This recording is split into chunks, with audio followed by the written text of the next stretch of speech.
Hello, everybody. Welcome back to the Dan Good Show. This is episode 1, our first venture into podcasting. So excited to finally do this. My co-host today, Will, has kind of been on my back for the last probably year about doing a podcast.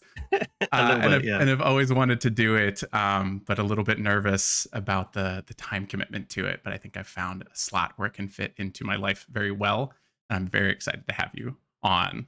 So if you're watching on YouTube, my co-host, you've probably seen his fingerprints on like everything that I've done in the last 6 months. He's an incredible artist. We'll call him the creative director of the Dan Good Show. Is that a good title?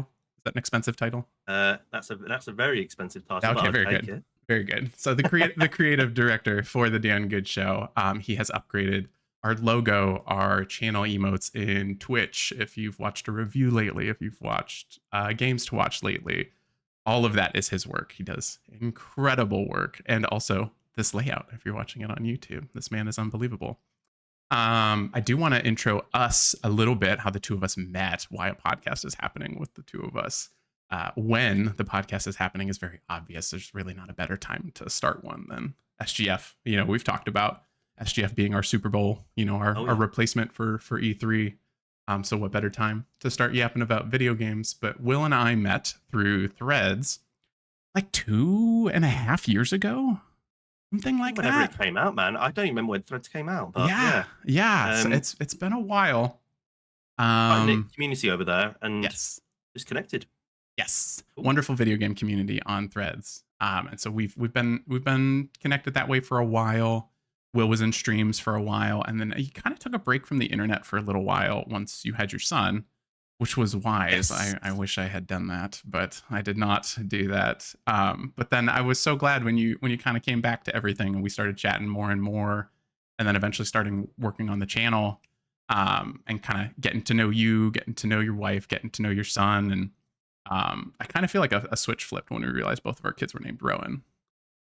Likewise, by the way. Yeah. And yeah, crazy that we both had children called Rowan. Weird. Yes. 'Cause I don't think we didn't even know, did we? I didn't even think you knew No. my son was called Rowan. Uh-uh. And next thing you know, you're like, oh, we popped out a child, Yes. Rowan. I was like, oh, Rowan Yes. too. Yep. Yep. I Yeah. I I remember streaming, and you mentioned that you were expecting very soon. Hmm. And then, like I said, you took a step away, of course, to be a dad for a while. Cool. And then when you pop back in, I started kind of like casually brought up my son Rowan, and you're like, wait, Yeah. your son what? I did just say to you before we went on the camera as well. I did say it's like Superman and Batman. We're both friends now because of relative names. That's right. Mm. Shout out Martha. Will, this is obviously going to be on my channel, so I think people will be a little bit more familiar with the stuff that I do with games to watch. Talking about new video game releases every month and getting to review games and stream games and all that stuff. But if anybody hasn't seen you on camera, because you are also newer to streaming, Mm. like we have been connected for a while, but people are potentially seeing you for the first time. So want to give Oh, a little bit of an intro about yourself, the kind of stuff that you do, anything that you want to intro, really. yeah, sure. As you can see, Dusty Vol, new time streamer. So I only started streaming probably like 3 months ago now. Been on the internet, obviously talking about games for ever. It feels like. I'm on Instagram. I used to post my art a fair amount, not as much anymore, but I do plan possibly coming back to do that a bit more. Okay. Um, Twitch, Dusty Vol, and Panax, a really nice gaming community app. I'm on there as Vol, There we and go. I'm a senior artist. I create. He's so good Great. at it. Creative director at the Dan Good Very, Show. very kind. I know when he said all that, I was like, God, does he want me to cry first podcast? I hope so. Tuffy, a toughie. Happy tears. I'm happy to do. Oh yeah, Um, well, I'm not going to be sad about it. yes, yes. So okay. So today, our episode 1. You may have caught episode 0 on Apple Podcasts as I was kind of experimenting how to get podcasts online. I did upload the marathon review that I did with my brother like 2 weeks ago because it was kind of like secretly like a pilot episode for the podcast. But the official episode 1, we're going to talk everything Summer Game Fest, all of the games from all of the showcases that stood out to us. And I also pulled out literally to every corner of the internet to get your feedback on what games stood out to you. We had so many responses. So I'm going to save those for the end of the podcast. So if you're watching or listening Make sure you stick around to the end. I included everything. I got a ton of responses without anybody knowing why I was asking. So thank you very much. I have like a whole page of like community picks, which is really cool. So make sure you stick around to make sure that you hear that I included you. Because if I ask, I'd be a schmuck if I didn't put you in there. So I promise you're in there. All right. We are going to go through each showcase. The showcases we're listing are in chronological order, but the games aren't. I kind of just, it was like what games stood out to me. And then Will, I sent you the doc and it was like, put an X next to things that you want to talk about, or just put in other stuff that you want to talk about. There's a couple showcases. Completely different lists. Yes, which I'm so excited for. I'm like genuinely so excited for that. There's a couple. I know I can tell that you and I are going to talk long on Xbox because you and I are both Xbox gamers. I can tell that we have a lot of things that we want in common to talk about on the Xbox showcase. But once we get to opening night live and the Nintendo Direct, those were the two that like once I compared your notes, that was like, I'm so excited that you have so many things that stood out to you that did not stand out to me, because so many other people are going to feel the same way. There's like, no matter, we have like 30 games on here, full transparency, people that we're going to talk about briefly. And you're still going to have somebody like, why didn't you talk about this game? You know? So I'm super excited. Crimson Desert. I want the people of the internet to know I have nothing against Crimson Desert.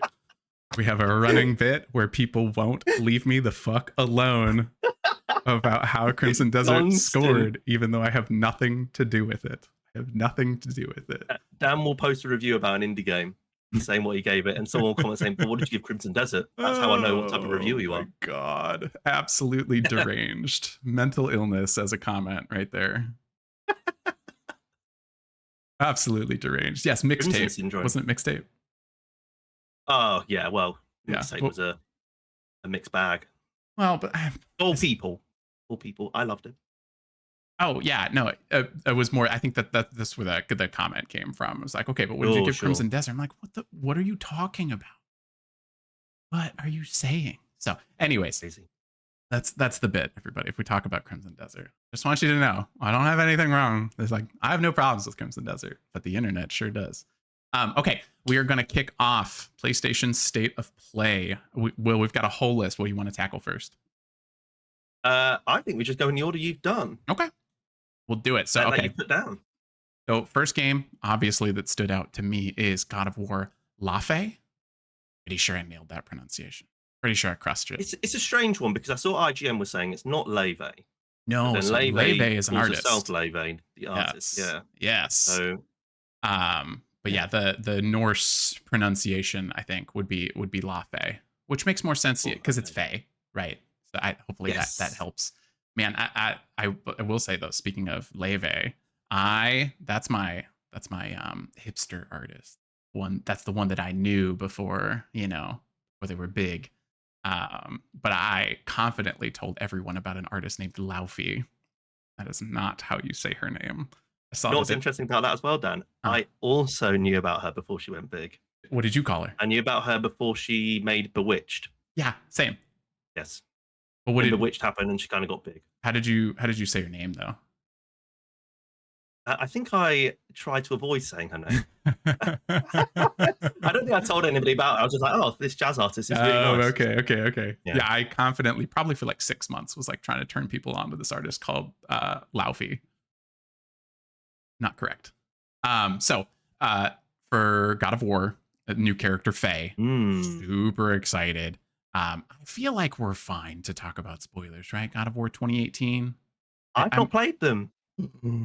Wait, do you want me to? How much detail do you want me to go into?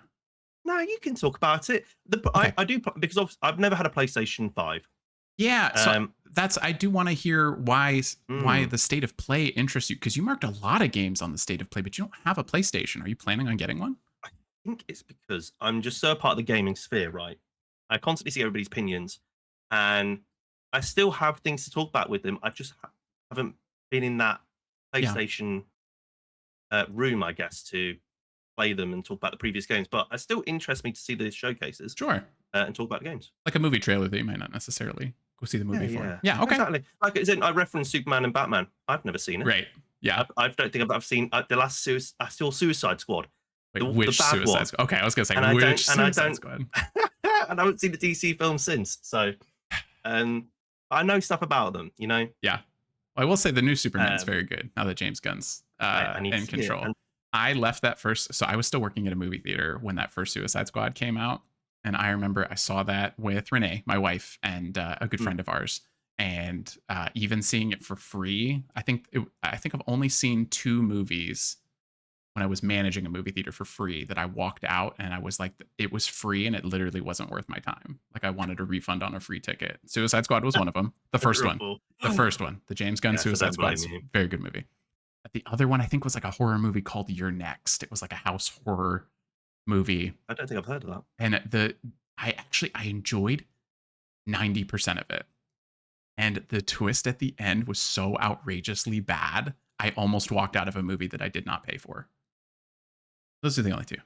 But anyways, so I'll just briefly. It's not really a spoiler because it's how the game opens. So for God of War 2018, it's kind of a reset of the story. Kratos is obviously still the main character, but Kratos has started a new life since that original Greek trilogy. So now we move into Norse mythology. He's kind of starting a new chapter as a new father who has recently lost his wife, who is Faye, the character that we see in this 20 minutes of uninterrupted, incredible footage. Uh, she Mad. she has passed. Like that happens, and then the game starts, and it is about Faye's final wishes for Kratos and his son Atreus for them to bond, and so like they're transporting her ashes up to a mountain, like the home of the giants, because Faye is a part of the giants. So that's kind of the story will run concurrently, at least through God of War 2018. There are certain moments in Ragnarok that I've already heard people theorizing that this story may run concurrently through the two games, which I think would be really cool.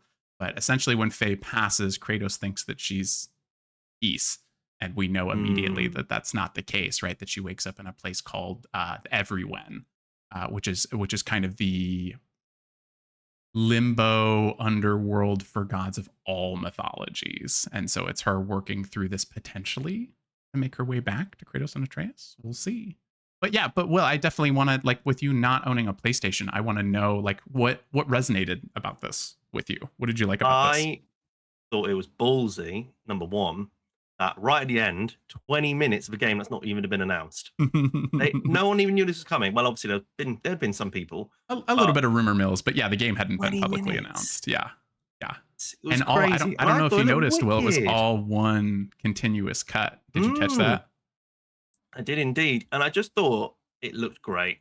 I thought Faye looked great as a main character to play as. I thought the gameplay looked more interesting to me as someone who hasn't played God of War. The way she was moving, I found it captured me more. Okay. Um, I just think it looks wicked. Maybe more high speed, more a little bit more Yeah, fluid, I think so. The double less. jumping and stuff, like she does a little Yeah. spiral double jump and Mhm. stuff. Um, I thought it looked really cool. There's a lot of discourse online, obviously, about it. People being like, "Oh, there's a woman protagonist," blah blah blah blah. I think it looks wicked. I think it looks great. They're Anybody? obviously going to tie it towards Kratos as well. Yeah. We saw that he's in the trailer. Mhm. Um, Faye was apparently a really big character in Ragnarok anyway. I'm pretty Yes. sure. Yes. So Yeah. I it's mean, she it's is the central.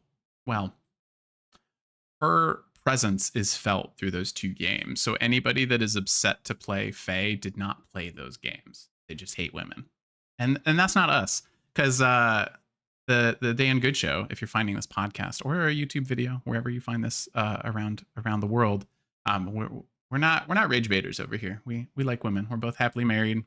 We're both happily fathers. We are here to talk about the things that we like about video games. We will still be critical when it's appropriate to do so, but you will not find rage bait here. This should be a happy space, a good space, if I may be so punny, mm, to talk about video games. So anybody that is upset about Faye being the main character in a God of War game is not a God of War fan. They don't like women. mhm, Just saying. totally Um, true. anything else before we move on to our next game? No, I think for me, the one thing that stood out about Lady that I was a bit like, that's a bit odd, was the Mhm. slime cube thing. Yes. But I was also like, we're in a world full of gods. Like from it's gonna different be a from bit all weird. sorts of religions and Yeah, stuff. Like it's gonna be a weird game, and I think that's really weird cool. game. There's already a ribbon talking. It's a slime talking. Yep. Yep. Let's just forget about your existence and actually enjoy a piece of fantasy media. You know? Yes. Yes. Well said. And I wouldn't be surprised if that cube ends up being something else before this is all Oh said and yeah. done. I think there'll be Voiced by Jack Quaid. yes. I Yes. caught that while I was watching. I was like, Yes, same. is that who I think it is? Mm. So it's super cool. But yeah, I'm sure there's Gooey.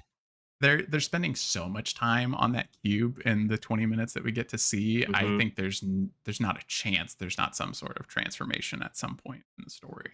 And even if it does There's just stay gotta a be, jelly right? cube, that's cool with me. Like you said, just lean in on the weird. This one's going to be weird, you know?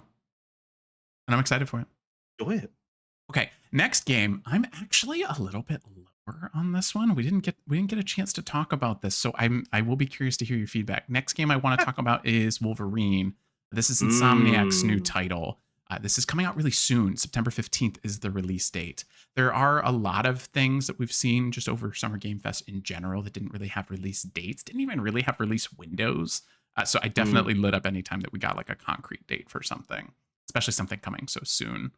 At some point, I feel like we may need to have a podcast about like what is wrong with September. Why are we doing this? Oh my Because god. it's It's kind of so insane. funny. It's Oh it's my god. it's outrageous how Everyone's many. packed in there. Yes. Yeah. November's nice and bare for GTA. It's having a good old time. I September know. is a swarm. I A mean, swarm. listen. I know everybody's gonna buy GTA, but everybody's gonna buy one other game. You know what I mean? You'd think there'd be certain games that like a developer would think or a publisher would be like, oh, do you know what? It doesn't really matter if it's going to be next to GTA because it's not going to compete. Yes. Minecraft Dungeons 2. Yeah. Move that to November. Yeah. I doubt Minecraft Dungeons 2 players are going to be, interchanging between GTA and that. Yes. It's a strange one. Let's table this because I feel like this would be a very good maybe our August episode. Mm. Because that's something that I should have mentioned at the beginning as well, because I was just so excited to get going with you. Kind of just like skipped over some stuff. But this is going to be a monthly podcast for now. We're going to see how it goes. Will and I do a lot of stuff, both as content lives and our personal lives.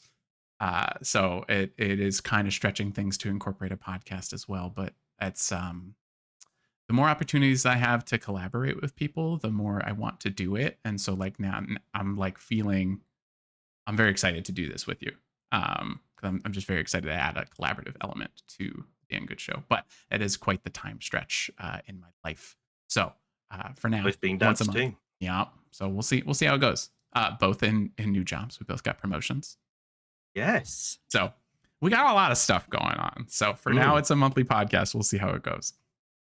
Okay, so Wolverine out September 15th. PlayStation exclusive because PlayStation has walked back their PC simultaneous release or delayed release. Basically, any first party PlayStation games are not going to be on PC anymore.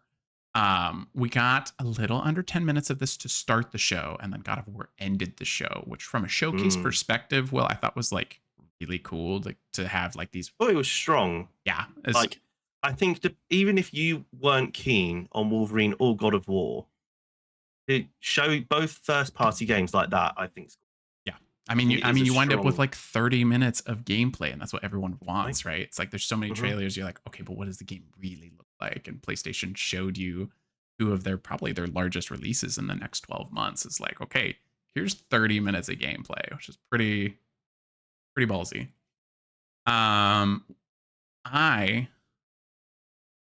didn't necessarily think that this looked amazing though. I'm still gonna play it. I'm still gonna buy it. You've written in your notes that he's got hairy arms. Yeah, he does. That was like the first thing I was typing up notes at like 11:30 last night, and that was like the first thing that I rewatched. You saw a picture of him and you thought, I don't care about the gameplay. It's just really hairy. So I rewatched the trailer last night as I was like typing up notes and stuff, and it was the first thing that stood out to me. They showed Logan. I was like, my God, they gave him hairy arms. And it stood out to me quite a bit, but that's not why I don't like the gameplay. Something about the way he moves feels very odd to me, and it's tough, obviously, because he's a close quarters guy, but it feels like Cool. Insomniac is really known for their movement design, which Mm. I think is exceptional. And I feel like they tried to do something so hard to describe that they I still think tried when to you've give come from Insomniac movement. Insomniac doing well, they've gone from doing all the Spider-Man, Mhm. the latest ones, one Miles Morales and two. Yes. You've then got Sunset Overdrive, which is a master class of movement, Mhm. like the way you move in that game. You've got Ratchet and Clanks, which is really fluid as well. Yeah. I think it is odd to then go to such a close quarters game for them. Yeah. Um, I do we know how this plays? Is it open world or It is it just feels like more level based? it feels more level based to me. I don't Linear, yeah. and it does look like it's globetrotting because at one point Logan is in Japan and he's like leaping on rooftops and stuff. I feel more of a like a Last of Us Part 1 vibe where Yeah. it's like your spaces are big and maybe that is like sandbox. Like there's spaces for you Mm. to explore, but in reality it is still a very linear experience. I think this kind of has to be just based on the way that Logan moves. I don't think an open world Wolverine game would work, No, really. I don't either. It kind of needs to be missions. Not without it looking like Days I Gone and it's just Logan getting on a yes. motorcycle and bebopping I mean, around, you know. that wouldn't be too bad. That I mean, sounds I pretty rad, really liked actually. Days Gone. I think I Days didn't Gone play gets it too much either because I flack. don't play PlayStation games, Yeah. but I thought it I was really did think good. Days Gone. I was like, that looks quite fun. I thought it was great. Fun. I think for me with Wolverine, I don't really know how Wolverine as a character works. Right, I've not really watched many X-Men films. Um, Okay. I'd have been fairly interested in an origin-y kind of thing. I don't know if he has an origin of such. There is an origin film. Um, Okay. it's not great. Okay. It's literally I think it's literally called X-Men Wolverine Origins. And I Mm. think they even did a video game adaptation of it as well. I will say that the second X-Men movie that I think is literally just called X2 Dude, does yes. take you back to like Logan's roots and like kind of Okay, his sure. and I think it's done a lot better there than it is in the Yeah. Origins movie. I think that one's tough. It's like I think that was kind of Would have something that I wanted to actually see that appreciated about though. the Superman movie that they just did recently, where Mm. it's like, you know who Superman is. You know, it's like, do we really need to do another Superman origin story? And I feel like obviously your mileage varies because like you want an origin story, but I feel like we've gotten so much of like Hugh Jackman on screen as Yeah. No, I Wolverine do get it. that I think at some point they kind of have to assume the audience has some familiarity with that character. No, and I get that. I think my main issue with Wolverine for me right now is the blood. I don't mind blood in games. Mhm. I love Doom. I adore Doom. I've never been that interested in Mortal Kombat, and I think it's because I think for me it's ripping apart humans. Yeah. I find it a bit odd. Yeah. Like, and no matter how bad a person can be, to actually just be ripping him to Uh-huh. shreds like Wolverine was in that trailer, I was a bit Yeah. like, ooh, this is quite intense. Yes. It's not like I'm ripping apart demons. This is an actual human being you're just like tearing apart. It's an Yeah. odd vibe. It's It's an weird. odd vibe. I think the blood is Um, really excessive. Also didn't think the graphics looked that good. I thought it looked nice. Yeah. And obviously it has an art direction. Um, I don't know. I think I understand the hype. I understand people are really excited for it. It's just not one that I'm interested in, I guess. Yeah, it's like I said, it's one that I'm probably like I say all this, and I'm probably going to buy it day one because I just think Insomniac makes really good games, and I Yeah. love comic books, but like something about the way it showed just Mm, looked a bit off to me, and I think like I obviously I also love Doom. I haven't played the most recent one, but like it's not it's not an R-rated thing. It's that like mm, the Mortal Kombat level violence is it's gratuitous to me in a way that's slightly off-putting. Of course, I expect Wolverine to be violent. That's like he is on screen. It's not yeah. like a Yeah. surprise, but the level of it, the depth of it looks a bit weird. Like it looks Mm, it doesn't look, I guess, natural is the way where it is like Mortal Kombat. It is excessively violent to be excessively violent in a way that I think is a little distracting. Um so it looks a bit odd to me, and it looks like he moves a little weird too.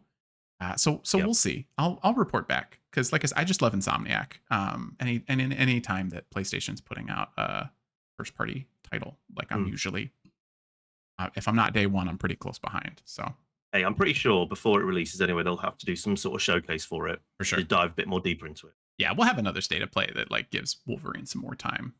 Man, we're so close. September 15th. I think we're starting to get to a point now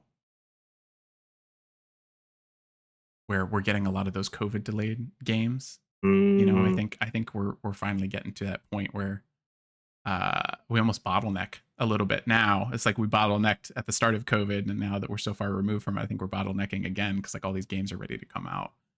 Uh, so we'll see. I definitely want to talk about September, like what we could move where. crazy month. Ugh. Next one, I just want to bring it up really briefly. We didn't see a lot of it. I'm personally really excited for Bancho the Chef.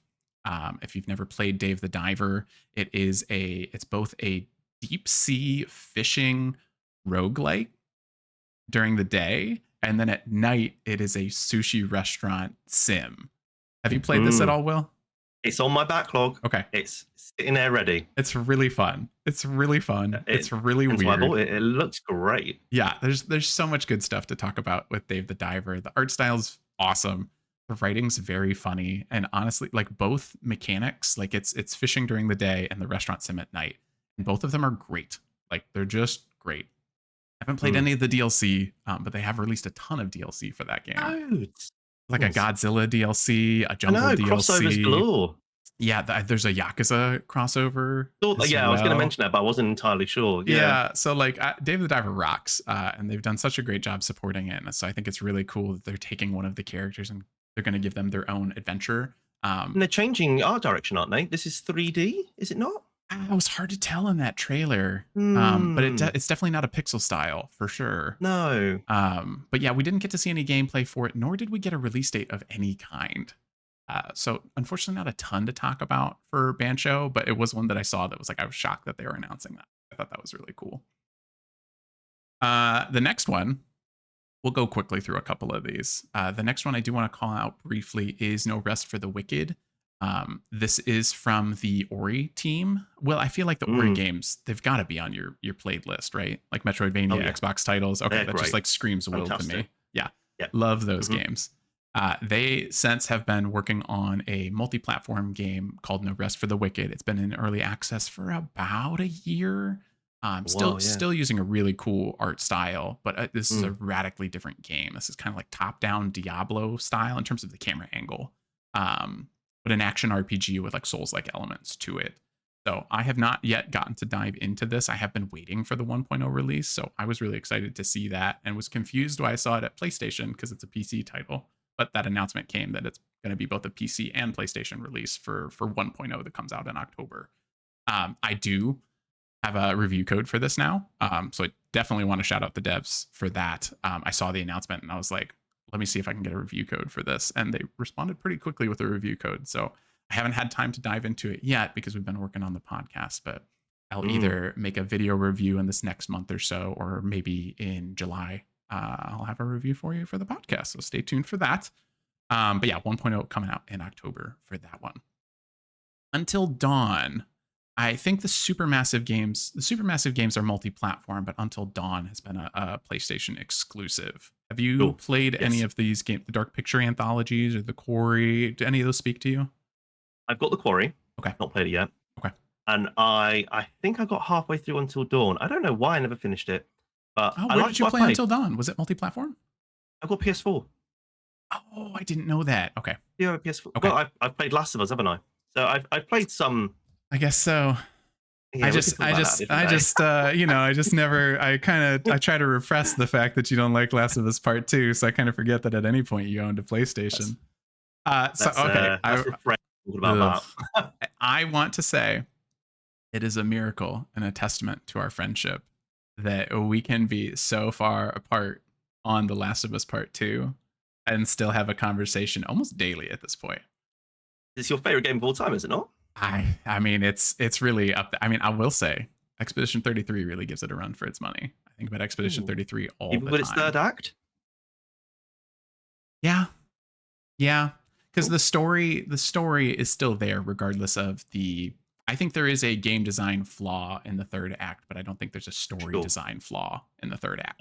I think they could have just condensed the third act. I think the Mhm. third act should have only been like 5 hours, and then when you finish that, then you have the opportunity to explore the end game. It just feels like the end game and Act 3 were introduced at the same time, and I just Yeah. think that totally broke the immersion of that story. Yeah. But the first 30, 40 hours I played of that game, it was like I thought about it constantly.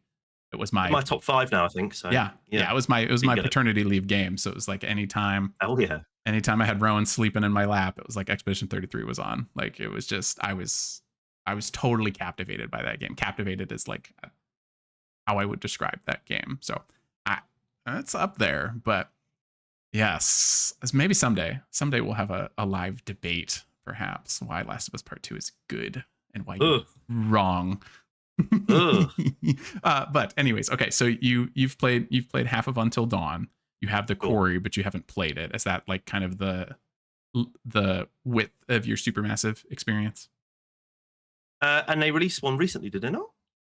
They just came out with one, Directive 8020, a Was it? sci-fi Yes. one that at some point I am going to play with Renee, but I haven't gotten to it yet.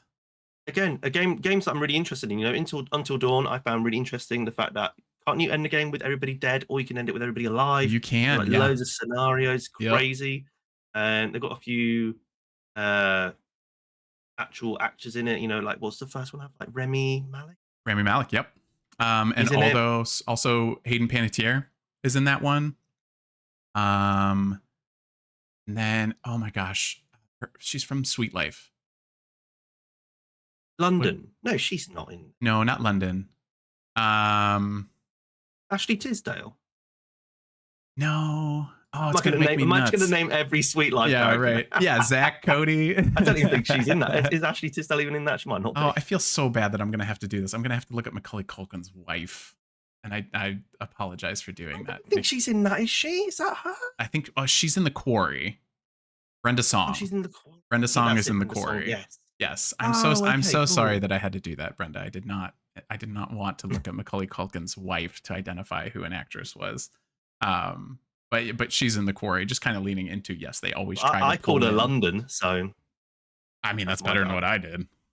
Um, And this next game though, it has I can't remember the actor's name either. Billy from Stranger Things is in it. Have you seen Stranger Things? oh yeah. Yes. Yes, he's in Until Dawn 2. Yeah, his name escapes me too.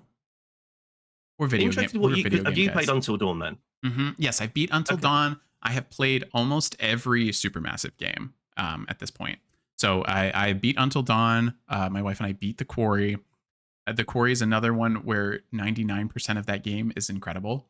And Mm. literally in the final moments of the game, you have one quick time event that if you don't do it correctly, it literally ruins the ending of the game.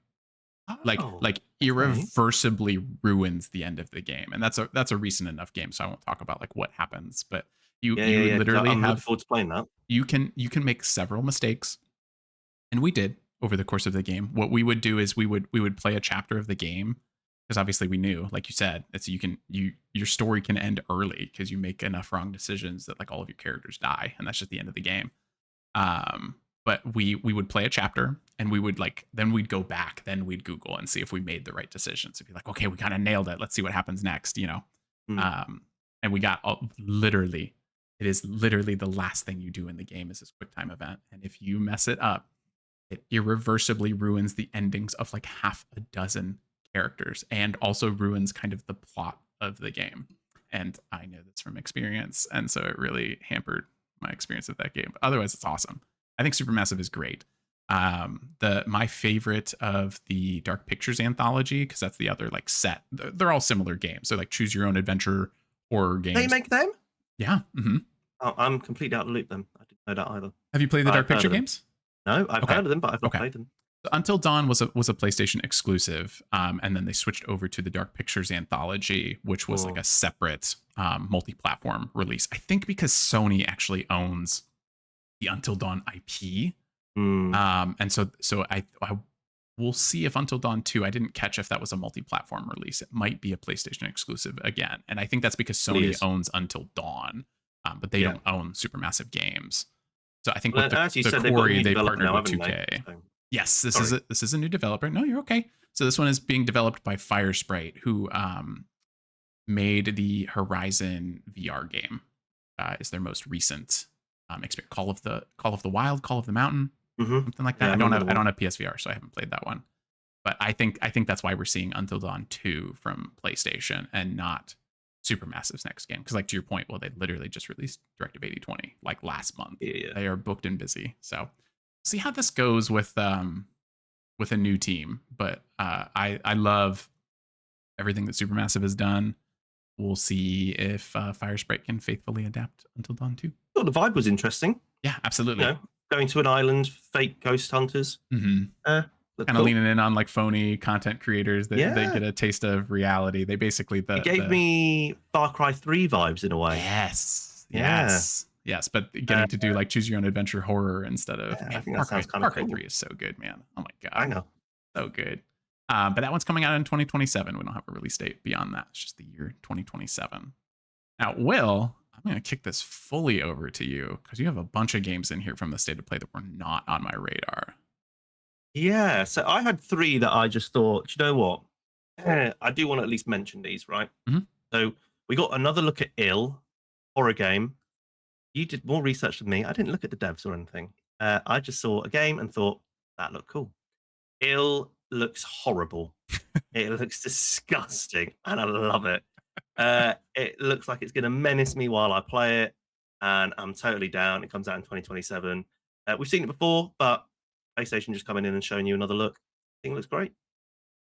We got the announcement for the highly rumored Rayman Legends Retold, the remake of Legends. I think this looks great. I was Was this picturing the platformer one, the side-scrolling one, that Rayman? it's Okay, It's kind of like musical based platforming. I did play Legends. I don't know if I completed it, but I'm really interested in this one. I don't know if it needed a remaster. It's kind of changed from 2D to 3D art style, okay, but still but maintaining the side-scrolling platforming yeah, vibe. maintaining the side scrolling. Yeah. Kind of like if you look at comparisons, it's super similar. They've literally just switched it to 3D, Okay. but with 2D stylings here and there. But the fact that Rayman's last game was 2013 and it was Legends, Oh, is end that of the right? day, I think yeah, I Man. think Rayman fans Okay. need something, if anything, anyway. Okay. Comes out October 1st. I'm gonna get it, I think. Okay. Nice. It kind of this gave me like Mario Wonder vibes a little bit. Mm. Did you play Mario Wonder? I did play Mario Wonder. I Do you think think that's a fair this comp, is or is it different? better. Well, it's similar in the way that Mario Wonder is like a 3D game, but with 2D looking. It kind of Yeah. tries to mimic 2D, and that's how it feels like with Rayman Retold for Okay. sure. Um, yeah, I think this will be great, Okay. and I will play it. And then the last game I wanted to shout out was The Lost Wild, being published by Annapurna. It looks like a survival horror, but with dinosaurs. Sign me up. Sign me up. It looks cool. Say no more, right? Yeah, I think that looks cool. It comes out in 2027. Okay. Annapurna is so good. Annapurna's one. It's like you see like a Devolver Digital. I feel like I put Annapurna there too, where it's like, oh, okay, I'm just like paying attention just because I feel like they know Great what they're indie doing. publisher. Yeah. Yeah. Focus Entertainment or Focus Interactive is another one too, where it's like if I see that logo, I'm like, oh, okay, we lock in on this. That is everything stood out to us from State of Play. Let us know in the comments what you loved from State of Play. But again, I have a ton of community picks in here that we actually got so many that I couldn't filter them by showcase, which is really cool. So thank you all again. Yeah, let us know what stood out to you for PlayStation. We're going to move on to opening night live, which I think was just like a day or two after the PlayStation State of Play.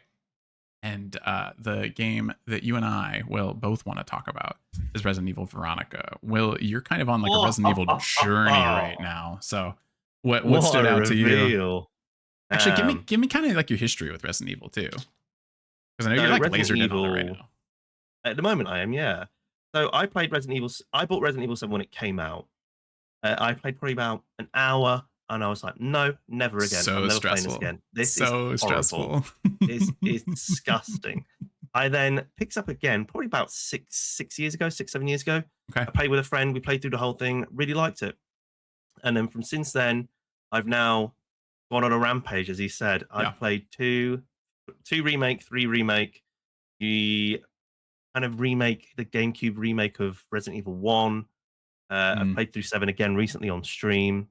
Uh, Played 5 co-op. So yeah, I'm certified Resident Evil fan. yeah. Currently playing 6, going to be going to 7 DLC.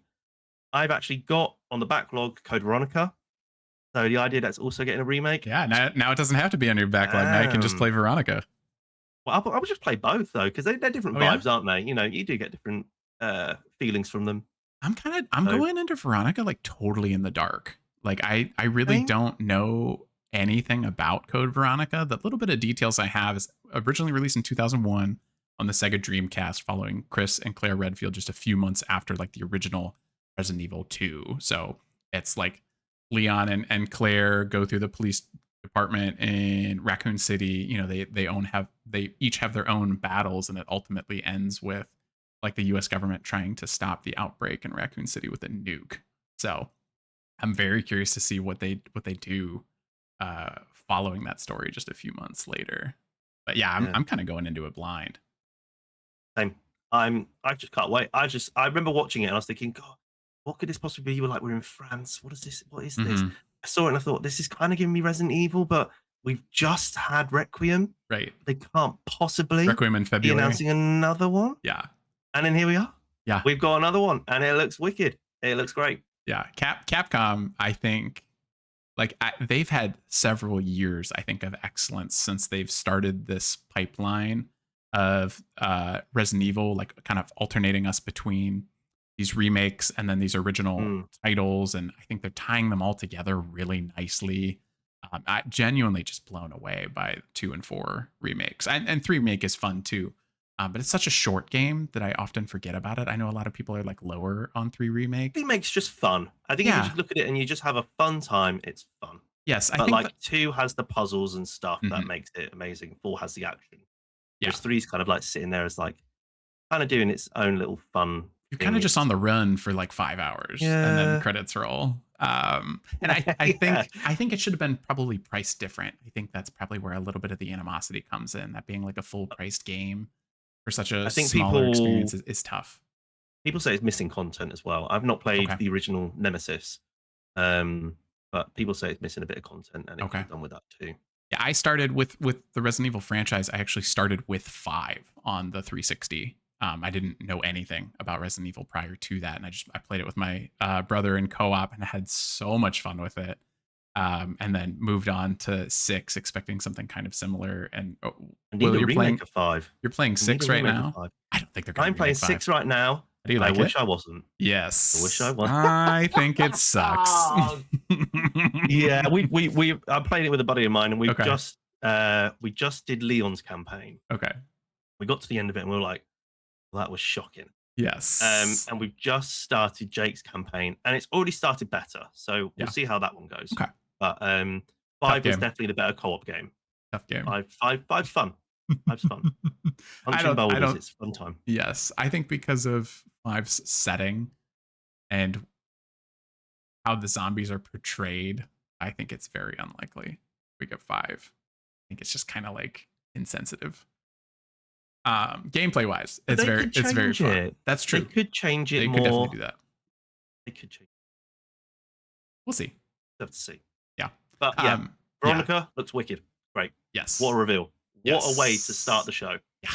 So cool. And I mean, man, Jeff Keighley, he's just like crushing it right now. Like I feel like the Game Awards have been so good. Opening night lives have been so good. Like he just continues to improve. It's like if you've been watching for like the last almost 10 years, kind of. Mm, Yeah, obviously E3's kind of fallen out a little bit more recently. I think 2021 was the last time we've had yeah. an E3, something like that. God, that was 5 years ago E3. already. E3 now. E3, Isn't it? and I mean, honestly, I'm on board. I'm on board. We ended opening night live with Final Fantasy VII Revelation. So, Will, I know you said you haven't played Final Fantasy at all. Is that right? Mm, yeah, not at all. I Okay, tried 11. That the one with lightning? Lightning in that one? that's What's the one with the 13. pink head? Oh, is that 13? Yes, 13 has lightning. Cool. I tried that and I played about an hour. Okay, So I am yet to dive back into Final Fantasy okay. at all. Well, I'll just touch on this one briefly because I am a Final Fantasy sicko. I love JRPGs. I'm currently 2/3 of the way through Final Fantasy VII Rebirth, which is the second installment in the trilogy of Final Fantasy VII games that they are remaking. So they've announced the title being Revelation.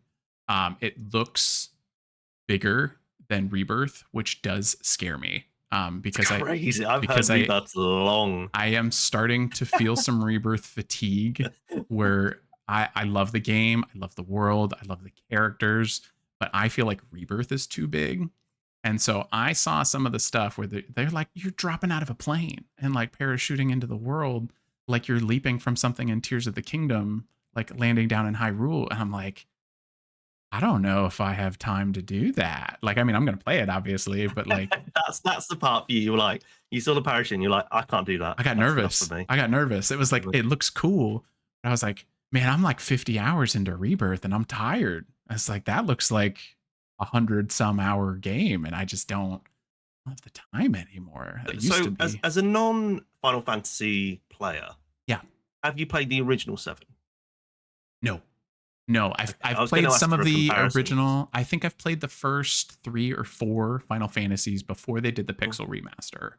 Okay. And then I have a gap where I didn't play 5 or 6 or 8 and 9. Those are like the 4 that I'm missing. I know like a lot of people really revere 6 and 9. Those are like I think those are 2 big ones that are like missing that I should really get to at some point. I've played some of 10. 11, I think it was like an online game. So I didn't touch that one. I've played 12. I played a nice chunk of 13, but I didn't finish 13. 14 is the MMO, which I have tried to start like half a dozen different times. And I just struggle to stay motivated in it. Truthfully, that's a me problem. And then 16 I own and played and liked, but it is a very it's an action game in the way it kind of feels like a Devil May Cry. And I knew that combat style wasn't for me, but I just love Final Fantasy. Oh my god, and skipped 15. 15 is actually 15 is that's the boy band game, isn't it? Yes. Yeah, so 15 is not a perfect game. 15 is a very flawed game. There's a lot of stuff with the story that is cheeks. It's just like bad. Like I'm not here to defend it, but I adore that game. I cannot believe I skipped it. I literally went through 1 through 16 on Final Fantasy. I skipped 15, which is like one of my favorites. I think they just like capture that brotherhood, the boy band. Cool. They designed that so exceptionally well. Like it's just guys being dudes, but they did it in a way that like didn't feel corny. It really felt like they had like an authentic brotherhood, even if you were just doing silly stuff. Like it was just, I don't know. They designed those characters really well. That game was in like development hell for well over a decade, and you really feel it by the time you get to. I didn't know that. Yes. Oh, wow. Yes. It took well over a decade to come out, and it was like rewrites and like kind of scrap the story at one point. So you feel those pain points when you actually play the game. But I adore that game. I'm so sorry I skipped you. Spring 2027 is when Final Fantasy VII Remake Part 3 is coming out, and maybe I'll be done with Rebirth by the time spring 2027 trilogy's done, and then it's done. And then I actually don't think I listed it in here in the Nintendo Direct, but there's going to be a HD 2D Final Fantasy game coming out. The first like 2D pixel game in like 30 years. I saw that. So we're rolling right into the next Final Fantasy game as well. So is that not a remake? Is that a brand new game? So it's like so when Octopath Traveler 0 came out last year, that is actually they reworked an Octopath mobile game. And Octopath Traveler 0 got incredible reviews. Like they took all the mobile game microtransaction gotcha mechanic stuff out of the Octopath mobile game and reframed it into a single player JRPG system. And it sounds like they're doing something very similar to that with that Final Fantasy game. So I love Octopath Traveler 1 and 2. I did not get hands on 0, but it sounds weird, like what they're gonna do with Final Fantasy, but like knowing how well Octopath Traveler Zero uh, performed and like reviewed, Yeah. I'm gonna give them the benefit of the doubt on that one. I would definitely. I feel like that's a great Switch pickup. Having like a 2D pixel JRPG, it's kind of like classic Final Definitely. Fantasy. So next, you know what? I was talking about how we're still friends despite our Last of Us Part 2 feelings. I feel like we're a bit far apart in Star Wars as well. Oh my god. I forgot about that. So Yeah. Okay. it's truly a testament to our friendship that we're here in these podcast frames right now. Because what is it, 8 that we disagree on? I love 8. Oh, Last Jedi. Yep. Yes, yes. And Will is a cranky boy about it. Another. I'm not that cranky. I just that's another discussion, isn't it? We'll talk about that another time. We'll have a whole podcast where it's just me and you hashing out over Last of Us Part 2 and The Last Jedi. I love it. I do not. What about XCOM? Will, is that I've not played anything? XCOM. Okay. I've got a friend who's really excited about this game, Star Wars Zero Company. Yes. I love XCOM and I love Star Wars. Will does too. I just had to tease him a little bit. Star Wars Zero Company is a turn-based tactics game, so I think the easiest comp is going to be XCOM. There was a Gears of War tactical game. Did you play that one? Yeah, Gears of War Tactics. No, Yeah. I'm. The more we're talking, the more I'm realizing I haven't played a lot of games because I haven't played Halo Wars either. But I do want to give Halo Wars a go too. So Halo Wars is not like that. That's an RTS. So But the Halo Wars games are good. I enjoyed those. we're thinking more Mario Rabbids, right? Yes. Yeah, that's Yeah, another I good played comp. that. I loved that. Yeah, That was great. So think of that like Mario Rabbids or XCOM, but it's Star Wars, taking place towards the tail end of the Clone Wars saga. They did give us a tease at the very end that Anakin is going to be a part of this as well. But for the most part, Zero Company is kind of like this ragtag group of unlikely characters in the Star Wars world. But I adore those kinds of games. So I really liked Gears Tactics. I thought that was an awesome game and a cool way to do a prequel. We'll have more Gears prequels to talk about in a little bit. But this is coming out on August 27th. I was shocked at how soon this was coming. Seeing August. When does the was Pod like, Racer come out? You know when the Pod Racer comes out? Is that this year too? It definitely is. Let me see. Star Wars Racer. Just talking a little bit about Star Wars as well. I was surprised we didn't see the next Jedi game. I was really hoping we would. I wonder if we get like an EA presentation at some point this summer where they would touch on that, because EA and like Respawn own that. Yeah. Star Wars Galactic Racer, that's what it is. That'd be a great showcase. Get October FIFA and 6th. Jedi. October 6th is Galactic Racer. So we're going to have back-to-back Star Wars titles. Yeah. That really is back-to-back. Mm-hmm. October is a good window to release a game, not September. August as well. Not upset to see something in August. I feel like August right now is kind of looking like a desert. So I think it's that's getting close though. 27th of August. It's touching bumping, September. Bumping up. It's touching. Bumping up. But I like that release date. Next, a new game from the original creator of Assassin's Creed. I love Assassin's Creed. I'm definitely in fatigue on it right now. Where I didn't get a chance to play Shadows, but for like 15 years I played and beat every single Assassin's Creed game. What's your experience with Assassin's Creed, Will? I've played 1, I've played 2, and I dabbled with Origins. Okay. It's not that I don't enjoy them. I think they're good games. I think I got a bit fatigued of the gameplay loop. It's totally valid. I think Ubisoft's just dealing with that in general. Fantastic. Generally, the world of Origins, I just wasn't that interested in the RPG elements they added. That's fair. And I've told you before as well. I'm not the biggest lover of long games. I like quite short games. So for it to be a long game, it has to really grab me. So Origins for me just didn't grab me, but doesn't mean I think it's a bad game. Yeah. I'm struggling with that, where my favorite games are long games, but being a dad and having the Dan Good Show means I really don't have time for those games anymore. I still catch myself in them once in a while, and then I'm like, why did I spend the last 6 months playing Death Stranding 2? And then I don't learn from my mistakes. But I'm getting better. Thing is, just to go a bit off the rails a little bit.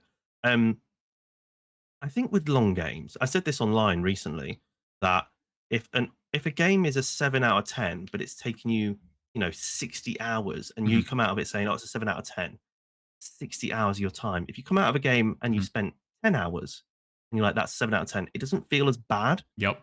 So I think that's always my issue. I always worry, I'm gonna play a long game, I'll come out of it and be like, Crimson "That Desert. wasn't the best of my time."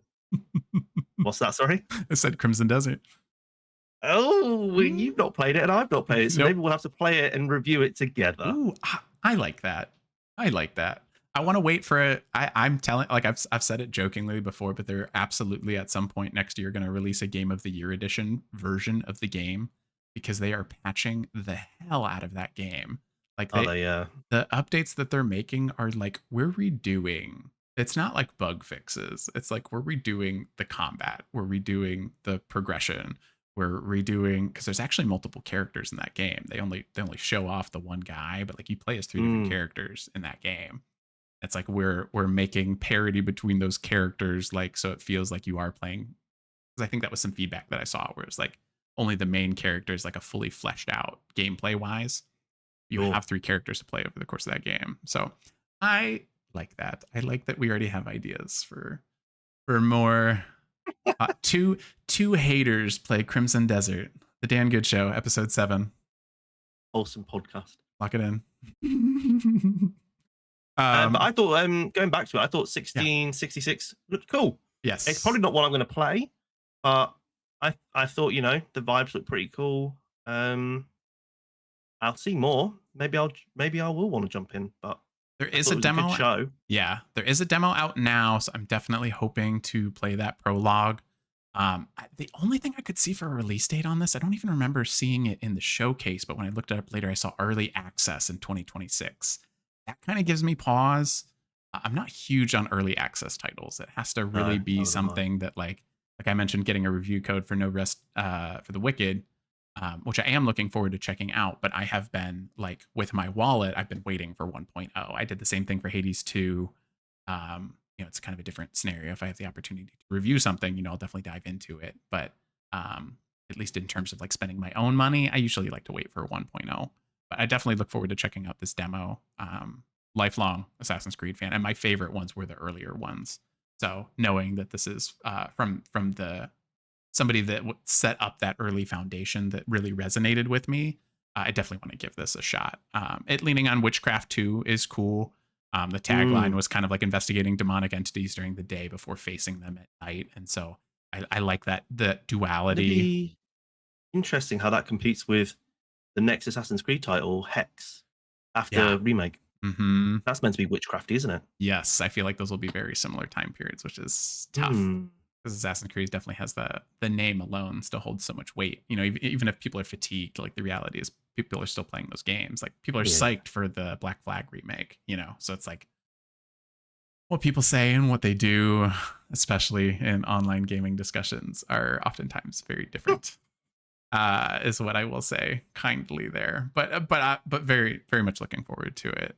To me, like hearing that investigating during the day part takes me back to those early Assassin's Creed games where you're like getting intel before finding your target, and I loved doing that stuff, like sneaking into the crowd and like eavesdropping on conversations and getting contracts from like those rooftop like assassin stations, Mm. with the doves and stuff. Like I just like Yeah, yeah, really yeah. loved all that stuff. But It was one of the I played a little bit of Brotherhood's multiplayer. yeah, That was multiplayer's really not fun. bad. Yeah, I enjoyed it. Yeah, and Assassin's Creed One. One of the things I remember the most was being in a crowd and praying with the many people going Yes. around the towns and stuff. So yeah, Blending that's some good in. vibes. Yes, I don't know if we'll see that, but like that's what I think of when they're talking about like investigating during the day and fighting at Yeah, night. yeah, yeah. That's the vibe. Sneaking in. Yeah, that's the vibe I get. Will, I'm gonna kick it off to you because, like I said, like opening night live, you and I are in very different spaces for opening night. Yeah. Or like I've been yapping for a minute, so I want to hear you yap, like because you've got 4 games Oh, on I'll here that keep like it really fairly short. they It's all really good. stood out to you. So I want to hear about them. Oh, so I'm a big Cuphead guy. If you're watching on YouTube, you can see behind me a big Cuphead poster. Hey, you do. I loved Cuphead. So to see that they're finally making a new game, great. A bit disappointed it was only an announcement, but still, it's good news. Yeah, no And then release they're dates or anything, also right? Just that it's in active no, development. They just said they're making it. Fine. It's better to know that they are than not. And then they also said they're coming out with a pixel art game. I didn't catch a release date, but what I also found I didn't interesting see was that it's either. coming out on the Master System as well. What is the Master System? Sega Master System. I don't know anything about that. I'd have to look up see which one that is because I don't know if it's called the Master System in the UK. Is it like an older Uh, console? it's an old one. Oh yeah, yeah. It's an old Fascinating. one. I totally missed that announcement. They're putting it on an old Yeah, system. man. When did that come So out? interesting. Sega was It was obviously Sega was not my console growing up. I had an do not NES and then I quote. moved to a GameCube. There's 1983, but do not quote. What? I feel like that's quite old. Wow, that's crazy. So if that's true that what I read, That's why. that's unbelievable if they pull that off. Yeah. That's so cool. I did not catch that announcement. But no, I'm just excited to see more Cuphead. I love that world. I love the DLC. I just need more. Okay. Cuphead. I'll play the pixel game. It didn't excite me too much because I particularly love the rubber hose 1930s style Sure. of the original. Yeah. But Cuphead, I'll play more. Did you watch the cartoon at all? I know they made an animated series. It was Netflix, wasn't it? Yes, I think so. Didn't interest me as much because it didn't look as 1930s as I'd kind of hoped. I played Cuphead, but I didn't put a ton of time. It really was a skill issue on my part. It's just a hard game. Oh, it's hard. So I respect it. Like I respect the art. I respect that team, but I remember the exact time when I beat it. And I got down on my hands and knees after beating it, and I was like, "Thank God that's over." You can ask my wife. I literally got down on my hands and knees. I was like, "It's finally done." That's so Hey, good. It's done. That's so good. It's hard. It's a hard game. Probably one of the hardest games I've ever played. I think so. Yeah. Like I'm scared to revisit it. Yeah. Well, that's a co-op game. Oh, is it Cuphead? Ooh. That co-op in it. But anyway, I'll talk about the other ones as well. Yeah. So another game that really stood out to me was Among Us Story on Guard. I'm not the biggest fan of Among Us. I never played. I dabbled with it during COVID. Very much a COVID wasn't really game a game for me. Right. Yeah. It's like Animal Crossing and Among Us, I feel like really like lifted in COVID. It was great for that. But I really like the fact that they're actually making a single player game. Looks like you're investigating murders and things, and I think it looks really cool. New, refreshing art style. Yeah. I don't know if I didn't catch a release date on that either, but I don't think so. It looks fun. Yeah, they're doing a cartoon for it too. I saw like an animated series. I think it's already out. Oh, is it really? Out. Oh, it was. You're right. Yeah, when they showed it off, it was like out now. You're right. And it had a stacked cast as well. Huge voice cast. Really cool. Again, I'm not that interested in the IP as a whole, but I just thought it was kind of cool that they're making a single player game. Cool. A very cool adaptation of their existing work for sure. Yeah. Next game was another strange one. I feel like I'm bringing out all the weird ones. That's okay. Hot Wheels Infinite Rush. My son is just about to turn 2. He's obsessed with cars. I just think this looks like Burnout Paradise with Hot Wheels, and it looks really fun. The trailer looks a little bit janky. I think it said it was like in-game engine stuff. I think it was probably something where they haven't maybe sorted out the frame rate of the game.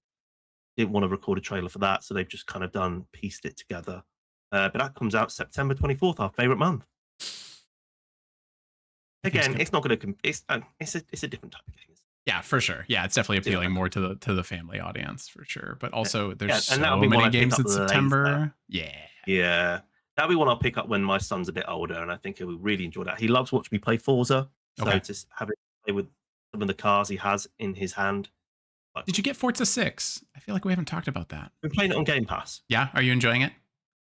I've been dabbling with it. I love it. It's going to be amazing. I'm waiting for the right time to actually sit down, restart it, and fully take it in. Okay. But yeah, it's great. Have you been playing it? Yes, I love it. I love the Forza games. Never put a ton of. I put like 10 hours in 4 and 5, like separately. I never played the Forza Motorsport games because like racing sims are not my thing remotely, but arcade racing games absolutely are. Like I love Mario Kart. So played the last 2 Forzas, and I think I've already put 10 hours in Forza 6. But that was partially because I was getting ready for a creator tournament from my Oh friends at yes. Drop In Drop Out. They invited me Mm. for their second creator tournament. I almost fucking won it, Will.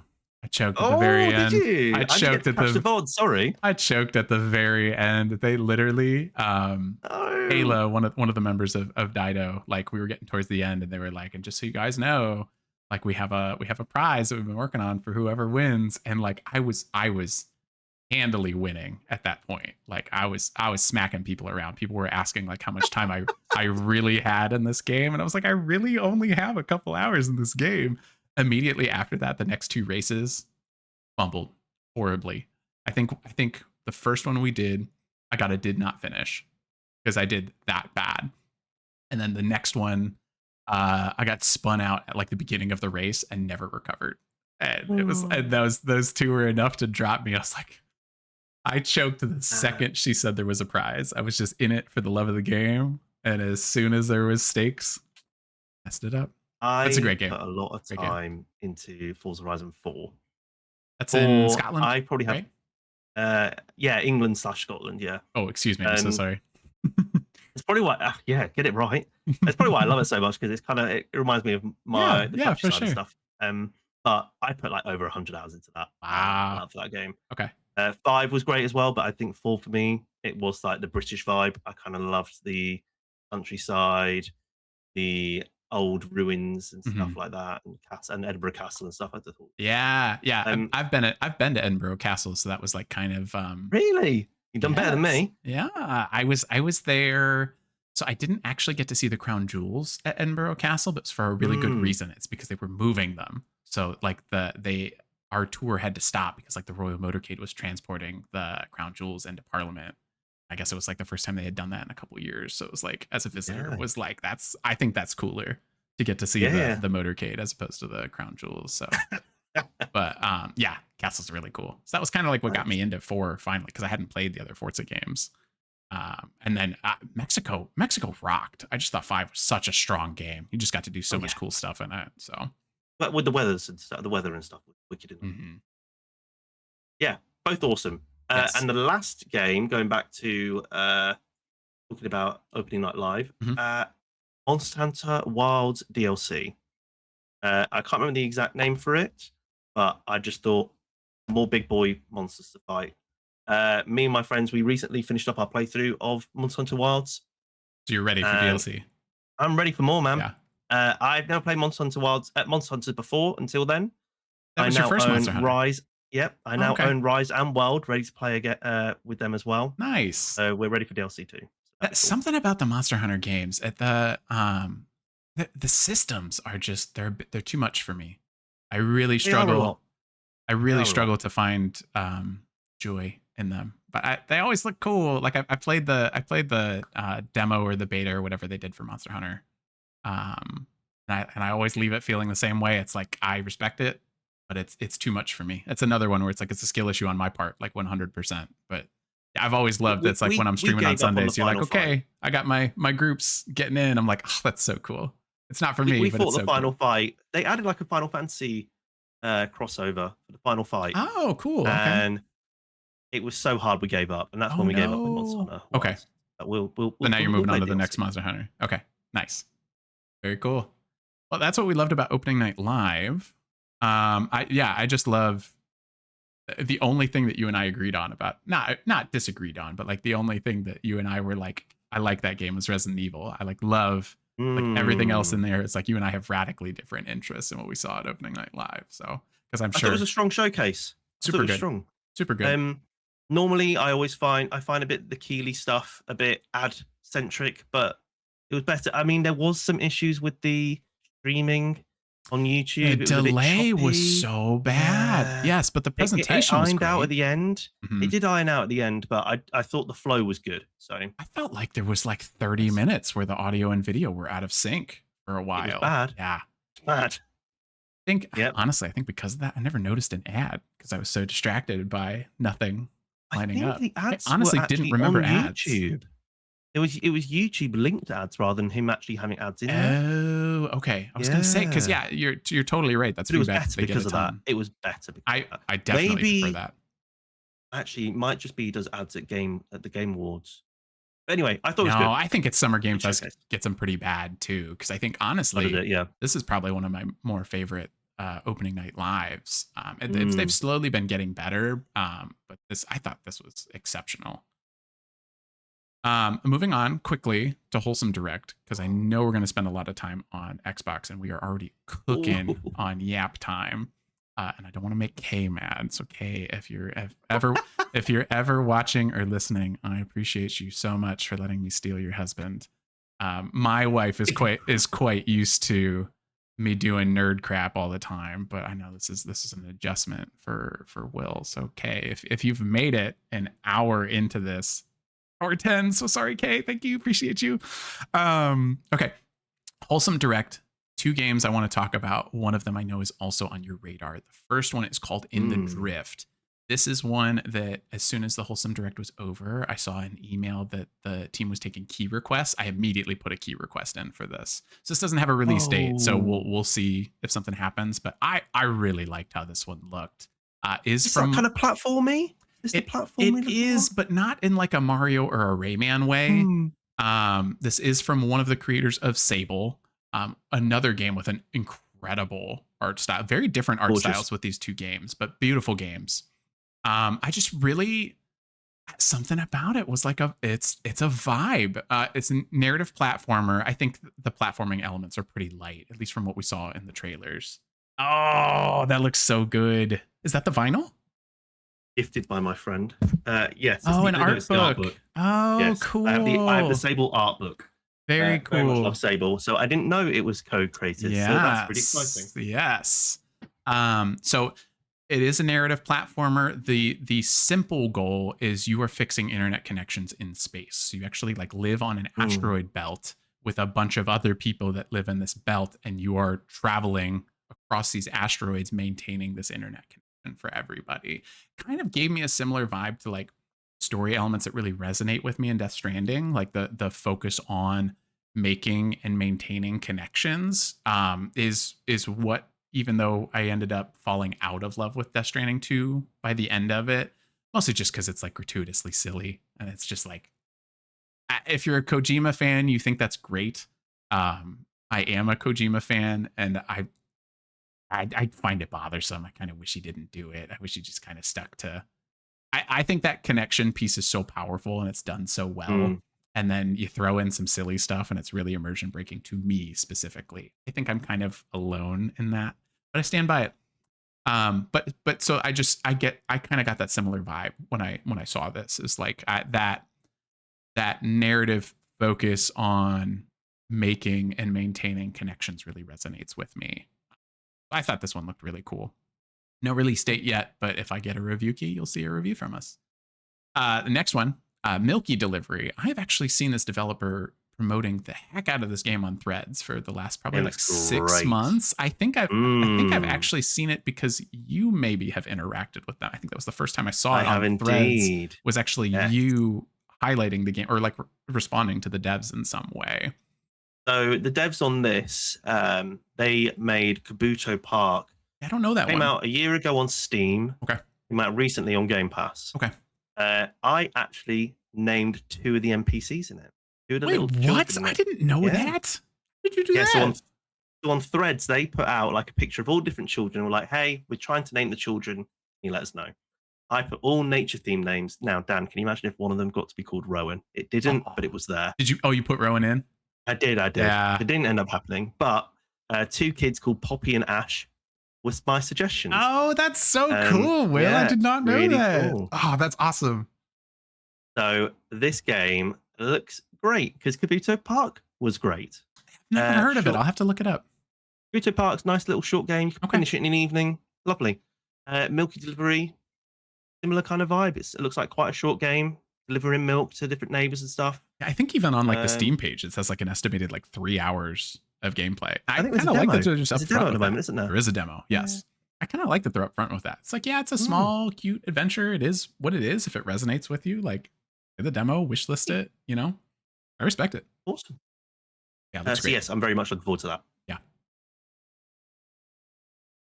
Then you've got 2 more on here, Will. We've got Patience is a Virtue and Fossil Quest that I like totally Mm. missed. So tell me about these ones. Well, I mean, as you know, I'm a designer, so for me, I quite like looking at different art styles of games and things. And One of the these two just best to really ever stood do out to it, me. some say. Yeah, you are too kind. That's Mhm. far too kind. But Patience of Virtue look really cool. Mixed media, live actiony stuff with copy visuals. Looks like you're going to be solving puzzles with voice recordings. Looks fun. Okay. Looks short. I don't reckon it'll be long. Nice little game. No release date to be announced, Okay. but look cool. Fossil Quest early 2027. Nice little painterly aesthetic, and it's digging up fossils and building up a museum. It looked Okay. really cute. Museum Sim. I love it. Um, I'm excited. Very Okay. excited for those. I mean, honestly, that's actually been something like working on this channel specifically has really, it's not that I didn't play indie games before, but I Mm, definitely did not appreciate them as much as I do now cool. because so many of the titles that I do have access to are usually indies. Um, Mm. I am excited for No Rest for the Wicked because I would probably put that more in like a double A stretch. Yeah, it's double A, Um, isn't it? Yeah. and more recently, I got to do Romeo is a Dead Man from Suda 51. So like occasionally I dabble a little higher budget, but what we're talking about, like where my favorite games are 100-hour games that I end up not completing Mm, anymore. It is so satisfying lately as I've been reviewing games and indie games in particular. Like the experiences are just so different. It's like no two indie games are alike, and they are shorter experiences that respect your time. And it's very satisfying to be able mm. to roll credits on a lot more games as I Well play crafted more. little games. Yes, Little yes. little little segments of joy. Yes. That's what So I love if you about them. saw anything in the Wholesome Direct, like make sure you wish list it. Like that's huge for indie devs. Like even if you're not able to pick up the game when it launches, like just give your indie devs some love. I put a lot of effort into those reviews where I know the teams are smaller. I'm like really Mm, trying to do as much free labor as I can to because you just hate. I hate for some reason, I don't know why. I like take it personally when I see video game layoffs. It's like it's my fault. I didn't buy the game or like I didn't do enough, like I didn't repost something that they reposted. I didn't wish list it, whatever. So like give your indie devs some love. Um Pivoting hard away from indie games. We're gonna go into the Xbox showcase. mm. Will and I are lifelong Xbox gamers. I think it's safe to say it's our primary platforms. Yeah. Yes, Yeah. indeed it is. So we have a lot to talk about here, but I do know that we're getting a little high on time. So maybe we'll move through these a little quicker. But two of them that I know we're not going to be quick on is Gears of War E-Day and Fable. Yes. What is your experience with the Gears of War franchise? I've played 1 and 2, Okay. Oh, that's it. and that's all I've done. I played Mm, 1 and 2. okay. I played the recent, re-release of 1 that kind of was like I think it was built in Yeah. UE5. Um, Okay. yeah, it was good. Yes. Still, we are going to play 3. We have literally had it as a co-op 4-player game Yeah. waiting, but we're waiting for 2 of the people to actually finally finish 2 to get to it. Okay. But we will get to them, because I Do we need really to call enjoyed them 1 and out 2. on the pod? It's a call to action. Get your stuff together. I will not All call them out. right. Very, very Um, well. Very well. um, If you know who you but they know are, who they are. They know wrap it who they up. are. Wrap it up. I tell them every day to get on with it, get their fingers out, and finally get it done because I want to play it. And I think E Day looks incredible. Totally blew me I away. think what a way to open up the show. Yeah. And And end the show because we got like it's a 30 minutes at the end of the yes, showcase. but I Like, didn't watch that. I didn't oh, watch that. okay. Okay. No, You didn't want I to? want to go in a bit more blind. Yeah, Ooh, I want to go okay. in blind. Okay. But prequel to the first Gears, actually talking about the Emergence Day. It's looking wicked. I think this is in UE5 as well, isn't it? Oh, yeah. Absolutely. And what I love about this is you have the main characters in casual clothes. You got Marcus Mhm. Phoenix in all his casual clothing. Looks at the so start. weird to see him as a normie. It's so weird. But also, the environments are so detailed because nothing's been blown up. Yes.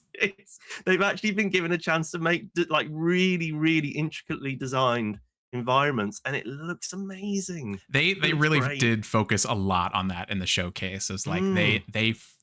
they built the city from the ground up. Like it is still alive. Like the design is so purposeful in that. And like, so you've only played Gears 1 and 2. I've played everything. I've played Oh, 1, 2, 3, 4, 5, tactics, Judgment. judgment. Like I've Nice. done everything. I love Gears. It's like one of my favorite franchises of all time. I was a little disappointed that we weren't getting Gears 6 just because of where Gears 5 ends, Mm, which obviously I okay. won't talk about. But it ends on a very difficult choice. And I was worried See. how that choice would be canon, is the tease that I will give you if you ever get there. We'll have to deal with that I problem will. later because we're getting a prequel, which is okay because this looks unbelievable. It looks absolutely insane. It blew me Um, away. It really did blow me away. and so you Um, have played 2, so you've also met Ty, right? yes. So I was Yes, like yes, yes. so psyched to see Ty in this Yeah, I can't game. believe he was there too. I did see some later details. We are not going to see Cole and Baird because, like, Okay. narratively, continuity wise, when Cole and Baird show up, that is the first time Dom and Marcus meet them. So we are not going to see them. Mm, But so I love that they're still going to find ways for us to no, interact no with Coltrane. no Coltrane. They said you'll see Coltrane everywhere because Oh, he's not a cog yet. mm. But he is the biggest celebrity in the world in this universe. So you'll see Coltrane around, but like in a marketing standpoint, which I think is I cool. love I that. think Yeah, it's that's cool wicked. because because like this game is like, if you've never played Gears, this is a great place to start. But like basically, there is this army of aliens. Like, I don't really know how else to describe them, called the Mm, Locusts, that have been living under the Earth's surface for an unknown period of time. And there are essentially more locusts than there are humans. And they almost immediately wipe out humanity. And the Gears of War franchise is like what's left of the world creates this coalition of soldiers to like desperately try to stay alive. And so we're kind of towards the end of the conflict by the time the first Gears game starts. It's like these are grizzled veterans that are losing a war, and then that conflict continues over the course of however many games. So I'm totally psyched to see, like, it's literally day one. Like, you hear about E-Day constantly, and it is so, this nice. game literally starts moments before E-Day, which is so Four-player exciting. co-op as well. Yes, 4-player co-op for the Yes. story and of course for multiplayer, but I also saw there's a Mm. 12-player raid mode.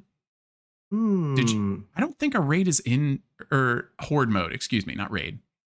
Is horde in too? Did you ever have time with the I've never horde played mode? Horde. So the Horde thing is with really me, right? cool. I was a Halo kid Mhm. when it came out on 360. I Yeah. never really tried Gears. I actually, the first time I played Gears was on the Series X. Oh, Um, with that remaster. with the remaster, and then Oh, I so you played two just in recently backwards started compat. playing Gears. Oh yeah, literally like Oh, two, okay. 3 years ago. Yeah, Okay, I'm really new cool. to Gears. I don't know Cool. what it was. I just never picked it up. Um, so it's gonna be new for me in multiplayer. The horde Okay. mode. If there's, did you say there's a horde mode? Yeah, so it is Okay. it's purely a PvE mode, Mm, but it is multiplayer, and it's, you're on the multiplayer maps, but in a defensive position, and you are facing waves and waves of increasingly more difficult locusts, and you are earning a currency over the course of each wave that you then invest in defenses for the next thing. If that's upgrading weapons, but I will say in the more recent trilogy of Gears games, they've dramatically upgraded it. So it's like you're putting down fences, and it'll start as barbed wire, mm. then spikes, then electric fences, different kinds of turrets, decoys, all kinds of stuff that's like you're earning points as you go through these waves, and you're investing more and more and more.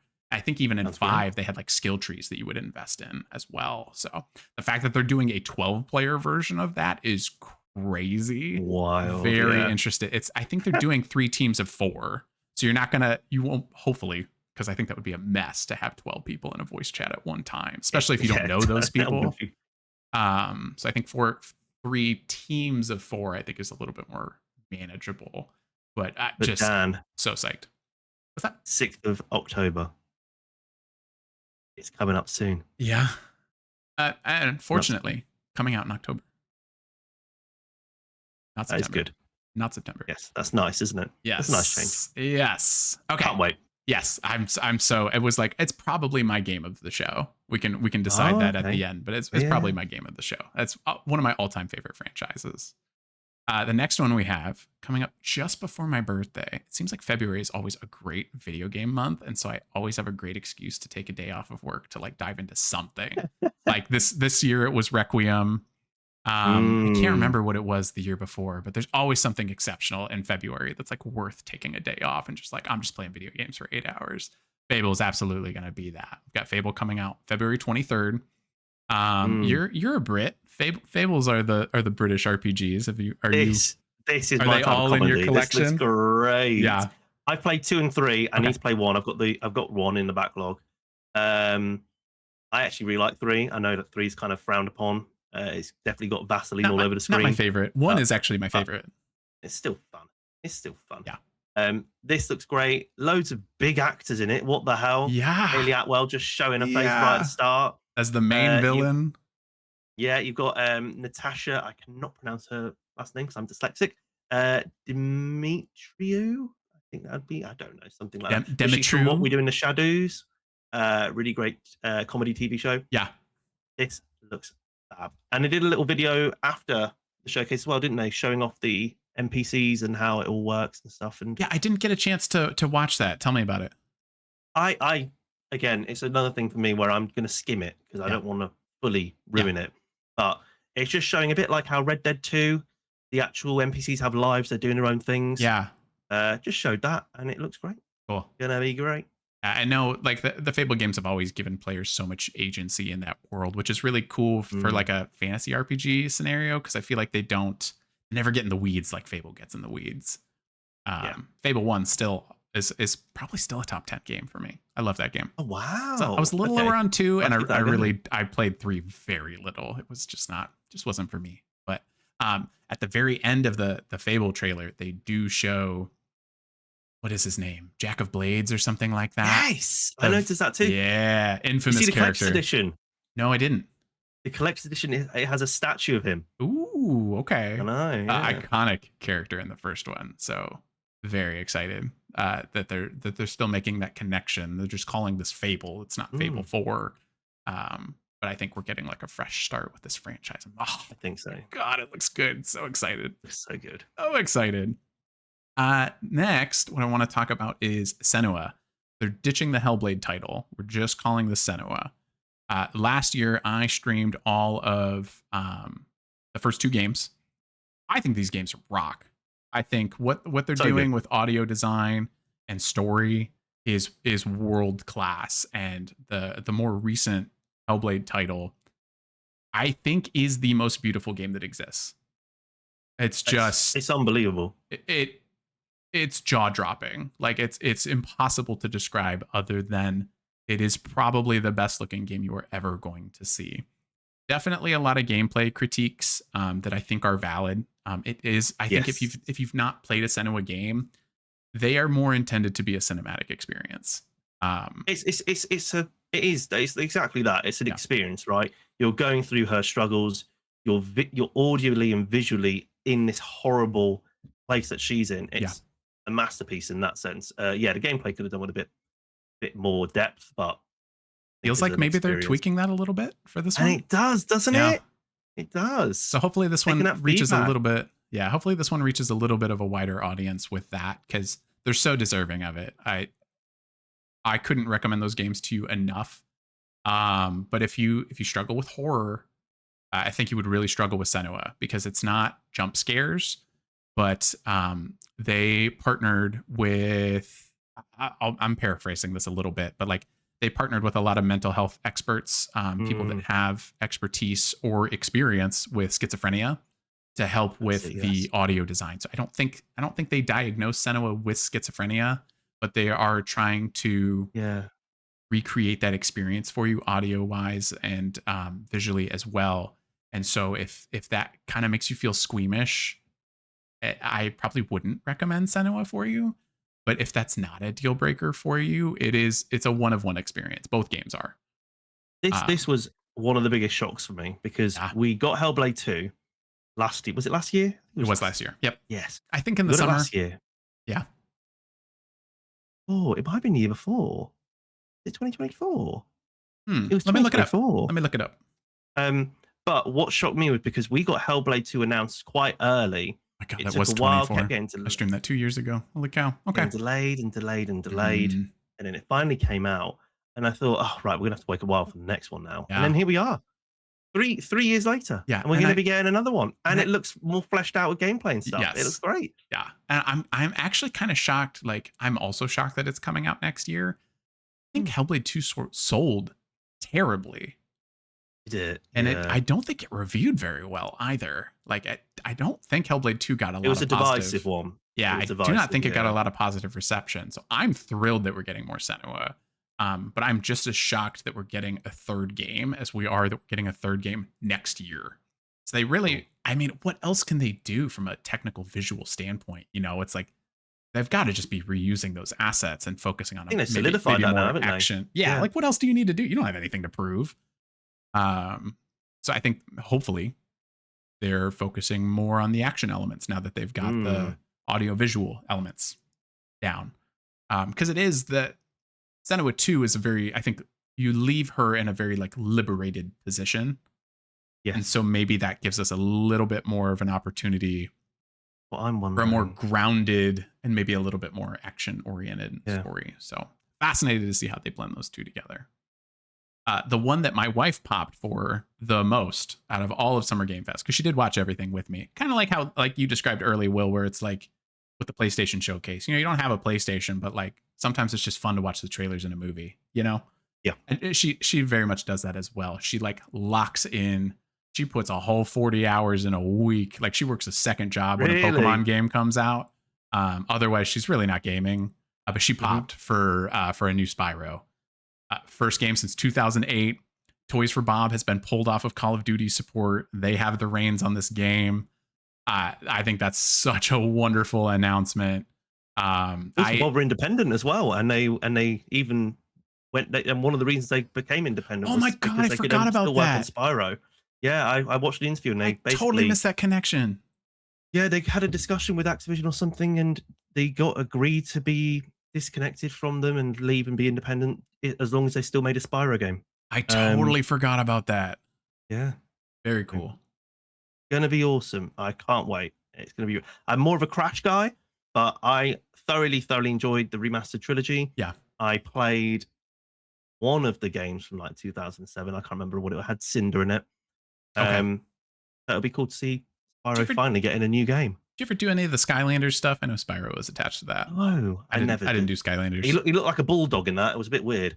I have a younger brother that was like that was his version of amiibos, and I thought those were Oh, so freaking cool to have all of that stuff yeah, and like yeah. have a playable game with it too. But I love Spyro. It's definitely, I mean, it's been 2008 since we got a new game, but I even had like a Spyro game on like the Game Boy Advance or something like that that I remember really enjoying. So Oh, so did I. yeah, Was it kind of Was it it isometric? was, yes. Yeah, totally Yes, and different it art was all style. right. Yeah, I It was all liked it. I right. thought it was good. Yeah. I thought it was good. So a wonderful announcement to have here.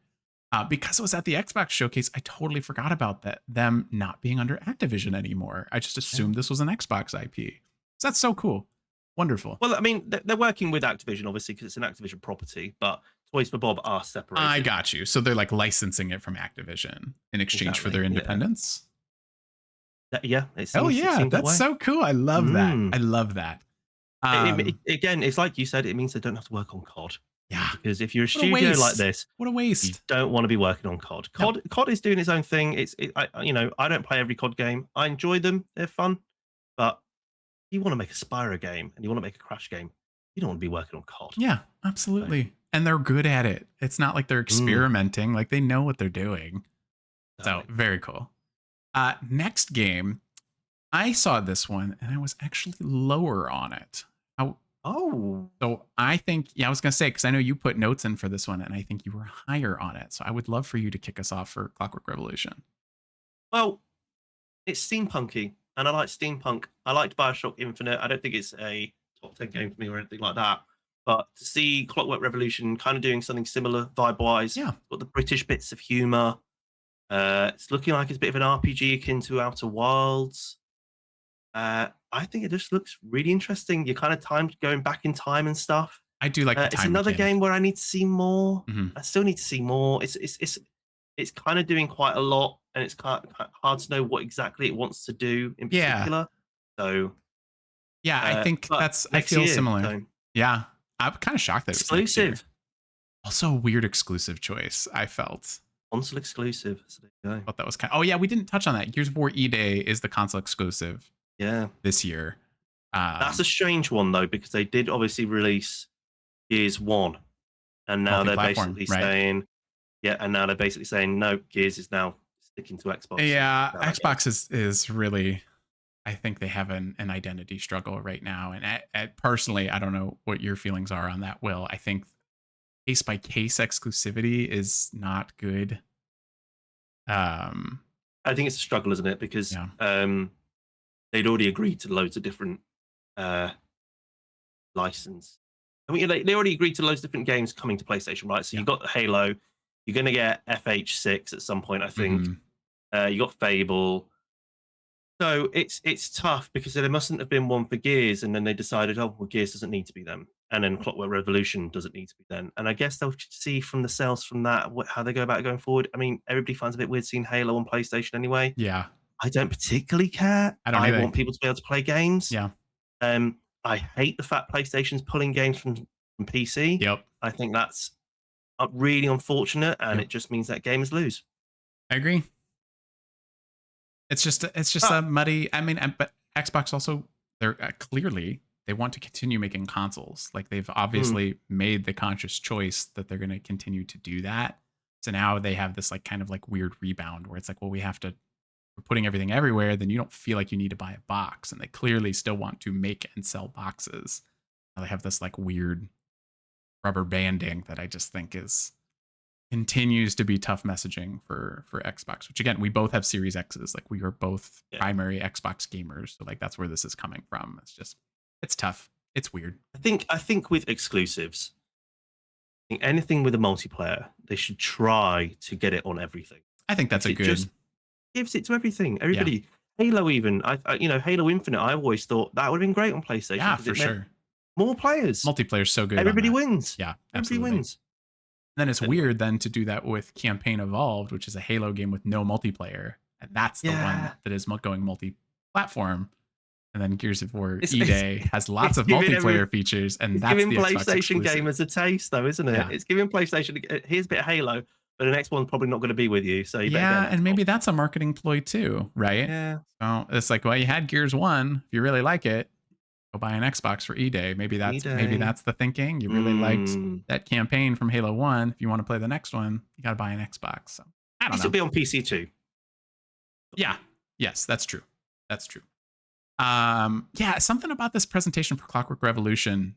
I I took a step back, I guess. I really liked the last time we Yeah. saw it, which I think was at the Game Awards. The previous trailer was better. It was better Yeah. because it was highlighting different characters. It Mhm. was quick. It was witty. This one kind of felt like we're kind of rehashing. Yeah. Um, So I do still want to see more. This is not a no for me by any stretch of the imagination, but it was weird to hmm, see this a second time and feel less interested in it. It's cool. I don't know. It's not a no, like I said. But speaking of, we've already brought up Halo. Our next one is Campaign Evolved. I honestly I can't believe I missed this one. I saw you put the notes in it. I was like, why didn't I include this? Probably because it's another look in some ways, isn't it? And Yeah, I it's guess it's a known Halo C. It's a quantity. remake. Um, I cannot. Yeah, I cannot wait. yeah, I love Halo CE. me too. It's one of my favorite games ever. And they're remastering it right. They're doing it right. Oh, it's It's a crazy. good remake. Yeah, It's a good one. Because the one they did before, it just didn't. They didn't follow the same art style or anything. They made it too bright. yeah, This one is just making it right. yeah. It's more detailed, keeping the similar vibes. They're adding some modern stuff that some people aren't going to like, but at the same time, they're making it so you can change that if you want with skulls. So you can skulls and modifiers, so you I can saw make it so you don't have to yeah. run and stuff. Yes. So it's going to Yeah. be great. Yeah, very It's going to cool. be fab. And like More it's like more full missions. third person, right? But then you have a skull that Yep. can like counteract that, or maybe the opposite way. But yeah, really cool. And they're going to add 3 extra missions at the start to show what happened before the events of this game. Yeah. So excited for that And specifically. I can't wait. Cannot wait. Halo Studios actually doing something that people seem to be relatively happy about. So we'll see. About time. About time. Yeah, looks super cool. Let's see. You've got a bunch after this. Yeah, shall Well, I'll just rattle hit me through with them. my ones. Hit me with them. Yeah. Right. State of Play 3. Don't skim them. Hit me with them. Well, State of Decay 3 for me, right? I've Mhm. been bloody well waiting for this game for ages. Got announced 6 years ago. No one knew what was going on with it, and they finally just come out this year with a bit of gameplay, and it looks great. I loved State of Decay 1. 2 came out a bit underbaked. Yeah. I actually sold it straight. I bought the special edition and I sold it within a week. It was Whoa. really buggy, really Okay. glitchy. I was not Okay. happy. But 3 is looking fab. Even one of my friends who said, "Oh, he's never really bothered about State of Decay." He saw this and was like, "I would play this full play co-op. This looks fun." Yeah. I More mean, base let building. me get in there, Will. Let me get in that squad. Yes, Let me get man. on that Sunday It's gonna night be group. really fun. So 2027, we'll probably see more next year. Maybe even at the January direct they do, but I can't wait. Oh yeah, the developer Really good. direct. Yeah, that's a good call for Mm. sure. Let everything else kind And of have a moment. So, oh man, do you think we yeah, do? Oh, imagine a next year's developer gonna be packed direct. as well. Yeah, you Next imagine a year's developer packed. direct that's State of Decay 3, Fable, and like we'll get one other thing, right? Spyro, Clockwork Revolution. Next year's crazy for Xbox as well. Yeah.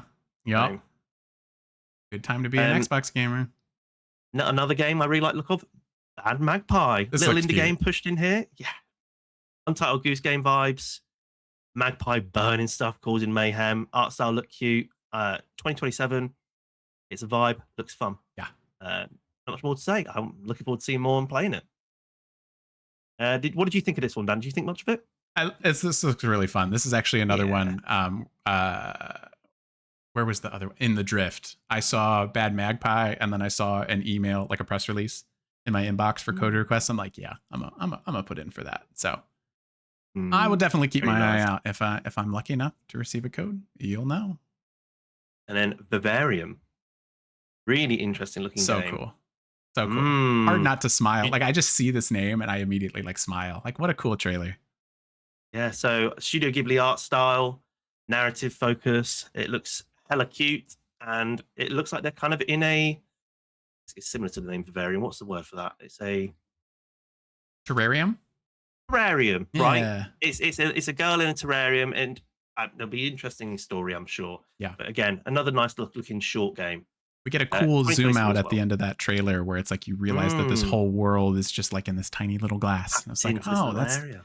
interesting. So yeah, unbelievably cool looking game. And I saw on social media the dev for this has been quiet for like 5 years, and because Oh, they've just been hustling with this game, oh, and just now that they've got some good press, thank goodness, they're a little bit more active and just emphasizing that like everything is hand drawn, like there is no AI in this. mm, This is like absolutely a labor of love. I think that really shows this. Like this looks really good.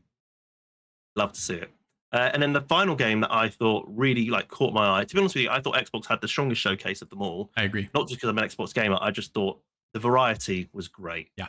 Um, and I really liked the look of Magicians: The Devil's Deal. Wasn't too much shown, but it's like a Bioshock meets Magic. Yeah. Comes out next year.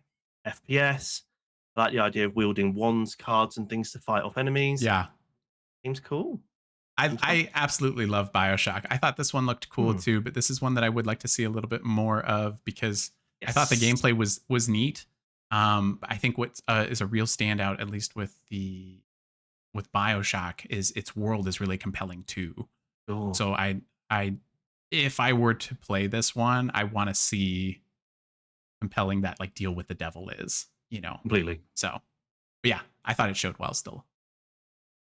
Okay, that was a monster Xbox section. Like you said, you got two Xbox on the podcast here, so we're gonna go long on that. So, Yeah. next up, I personally thought was the weakest showcase. I don't know. Okay, are you there as well? We both have Switch 2s. We both love Nintendo games. Mm, it's dependent on the gamer, right?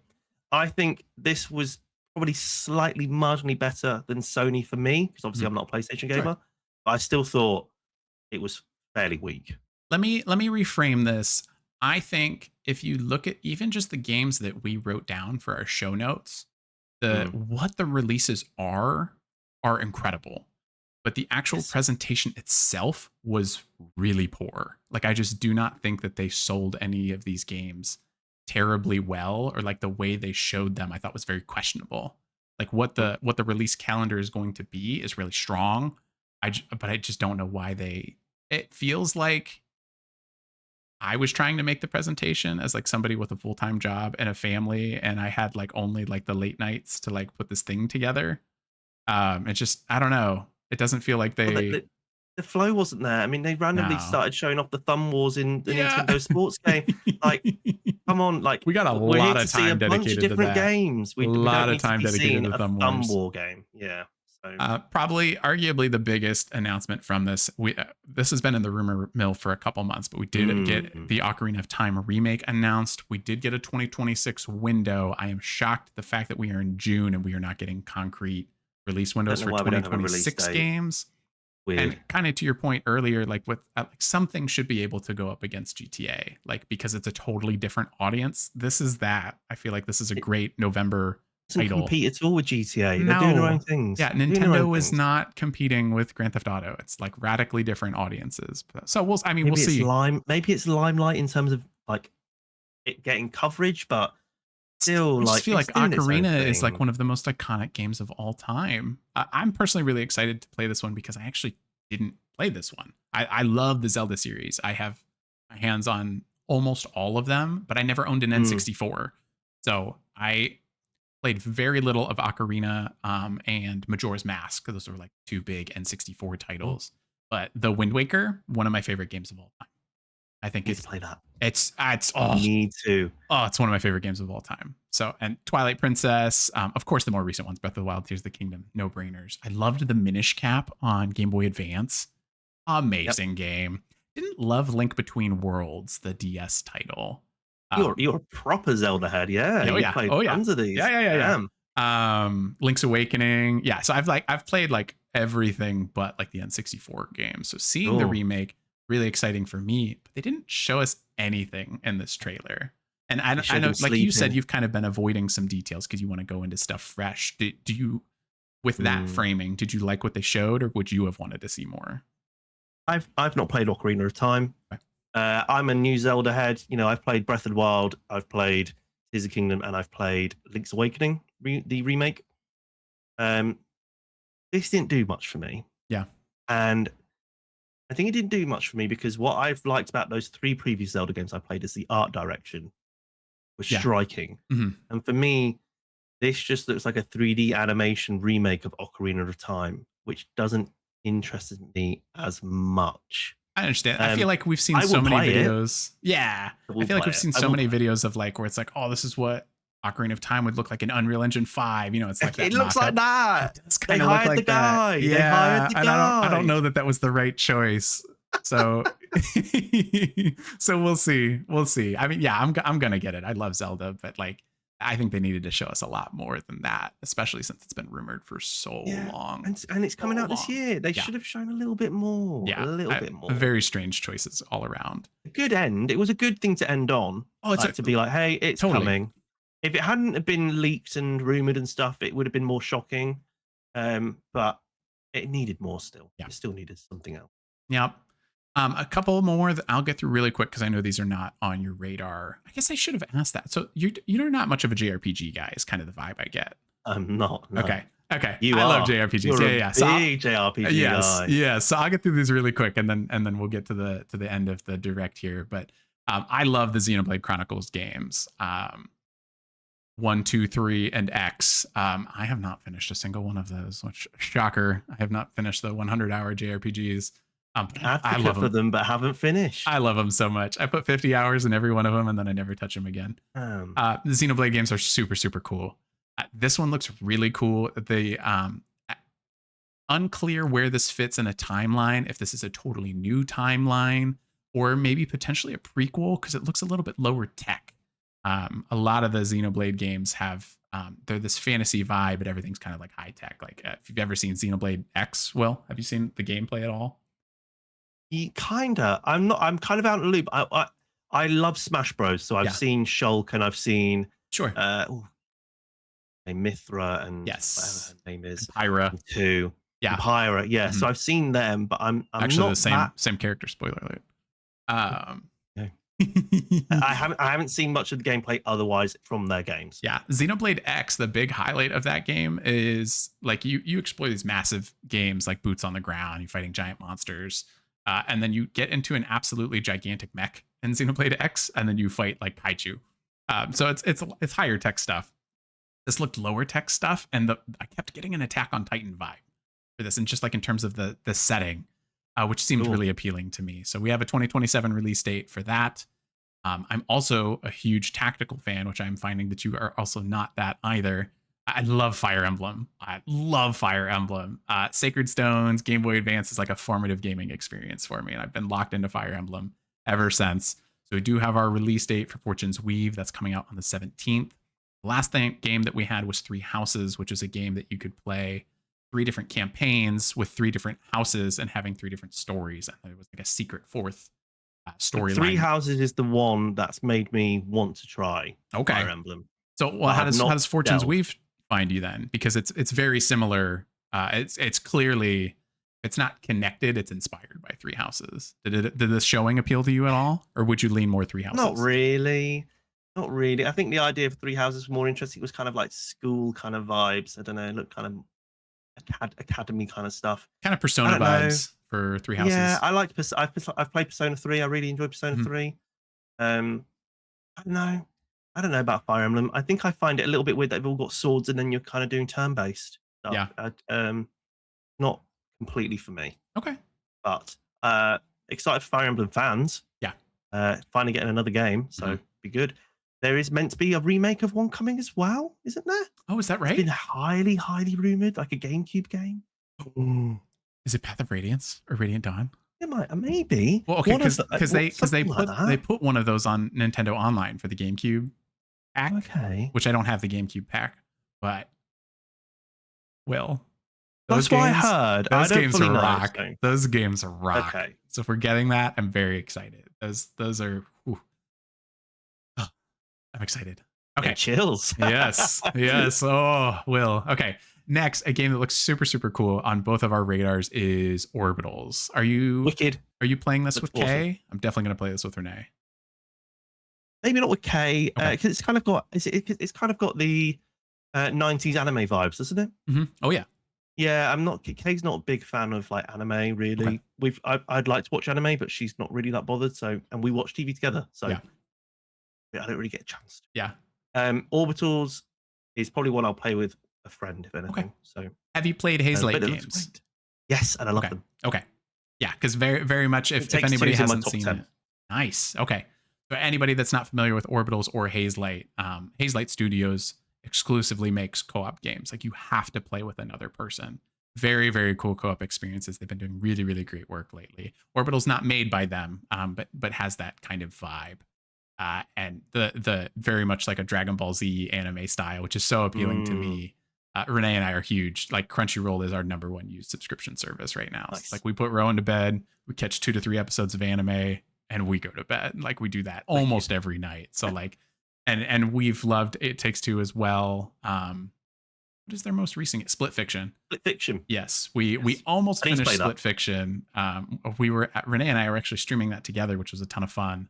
But it bumped into Rowan arrived 10 days early, so we did not get to finish those last couple chapters, and then we never did. I've heard the last chapter is meant to be amazing. Yes, so yep, and then we just never got back to it. But Orbital's actually a Switch console exclusive. I think it's PC and Switch only, or is it maybe a Switch exclusive? It really? Oh, okay. Potentially. Let me before we move on, let me make sure that I'm not lying about that. But pretty sure Orbitals is a console exclusive. Let's see. It is a Nintendo Switch 2 exclusive. But it might come out a year later. Like Hades 2. I hated that they did that for Hades 2. I mean, I bought it on the Switch 2. It's an exceptional game. I mean, nothing more needs to be said about Hades 2. It's like one of the best games ever, but sucked. It was like a year-long console exclusivity window. Did not like that. Will, you've got 2 more on here, and then we can hit our community picks and we can get everybody out of here. What do we got? Yes. My 2 little picks were Big Walk, getting another look. Don't need to see any more of this, really. It looks fun. Cool. Yeah. It looks fun. Yeah. Puzzle, adventure, vibe game. Hanging out with mates, walking around. Made by House guys, made Untitled Goose Game. It just looks quirky. 4th of August. On, I think that might be Switch, PlayStation, and Steam. Yes, I think that's right. Yep. Yeah. So looks good. I'll probably grab that on Steam. Where you at, Xbox? Um, What's going don't. Well, at least not as many things are missing Xbox anymore. Yeah, yeah. They've been getting better. They've been Yes, getting for better sure. stuff. For sure. And then the last one was Piku Niku 2. I don't know anything about this. I've never heard of Piku Niku. Piku Niku 1 is a mad ball of a game. It's kind of going against like corporate stuff, but you're all playing as shapes. It's great. It's a hoot. And this one looks even more of a hoot with it jumping into 3D. It looks silly. Comes out next year. Devolver Digital. Pretty sure they're publishing this one too. They published the first one. So Okay. can't wait. Awesome. I can't wait. Great music, by the way. If you ever want to listen to weird music, good soundtrack. Piku Niku 1's soundtrack. Okay. Yeah. Nice. Great. Okay, well that's all our showcases. We're gonna briefly talk at the end, like what are kind of like favorites or like, you know, best of show, best showcase, whatever. But like I said at the top, I did reach out on the internet. I wanted to get what everybody else thought, like much like I was so excited, Will, that you had so many games on here that weren't on my list. Kind of figured, you know, the rest of my gaming friends would be in a similar vibe. So this is all our community picks. I'm just going to go by platform. I just like put the same thing out everywhere. So on TikTok, I had a lot of people on TikTok. At Heroic Headgear, who said Sea of Thieves Custom Seas update is a dream come true. Average Joe said, I've been craving an RPG to give me the same feeling as The Witcher 3, and Fable looks like it's going to be that with a goofy twist. Samson from Grow Up Level Up says, in all caps, Big Walk Friend Slot Prime has arrived. Hell yeah. Had a lot of love for Final Fantasy VII Revelation across all of the platforms.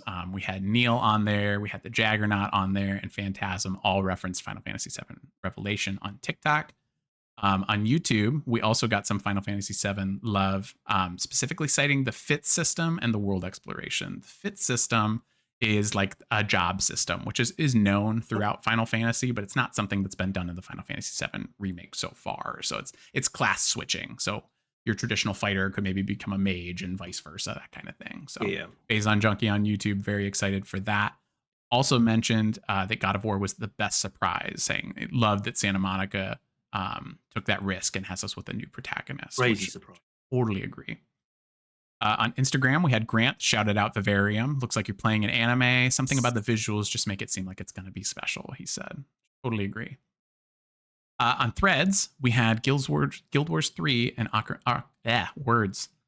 Wars 3 and Ocarina Remake stole the show. Which we didn't really talk about Guild Wars. Do you have any experience with Guild Wars? I've not played. My friends are currently playing Guild Wars 2. They love it. So they were very hyped to see 3. I've only heard good things about it, but yeah, I just never had time with it. On Blue Sky, we had a bunch of people. We had Neo, who shouted out God of War, Onimusha, Resident Evil, Jen Atlas, Adamstead, Star Wars Zero Company, XCOM vets making a strategy adventure in that universe could easily be a GOTY contender for me. Then we had Bander, who said Final Fantasy VII Revelation. My longtime friend Cognitive Clip said Control Resident, which we didn't talk about. By the way, we didn't talk about at all. I realized. I feel like that's a glaring omission. I feel like with Control Resident, we've seen enough. We've seen so much. Let's get the game now. Yeah. I've seen enough. I don't need to see any more. I already know it's going to be Dylan going on this crazy adventure through. Is it Manhattan? I think. Yes. It looks great. Yeah. I love Remedy games, so I'm very excited for it. But yeah, maybe that is just one that we've seen so much of it. It's like, just give me the game already, you know. It'll be good. It's Remedy. Yes. Jordan, another longtime friend of mine. He shouted out a bunch of games. Some of them I hadn't heard of. Philosophy. I didn't catch that title. Magician, the Devil's Deal. Clutch, which is another one that I hadn't heard of.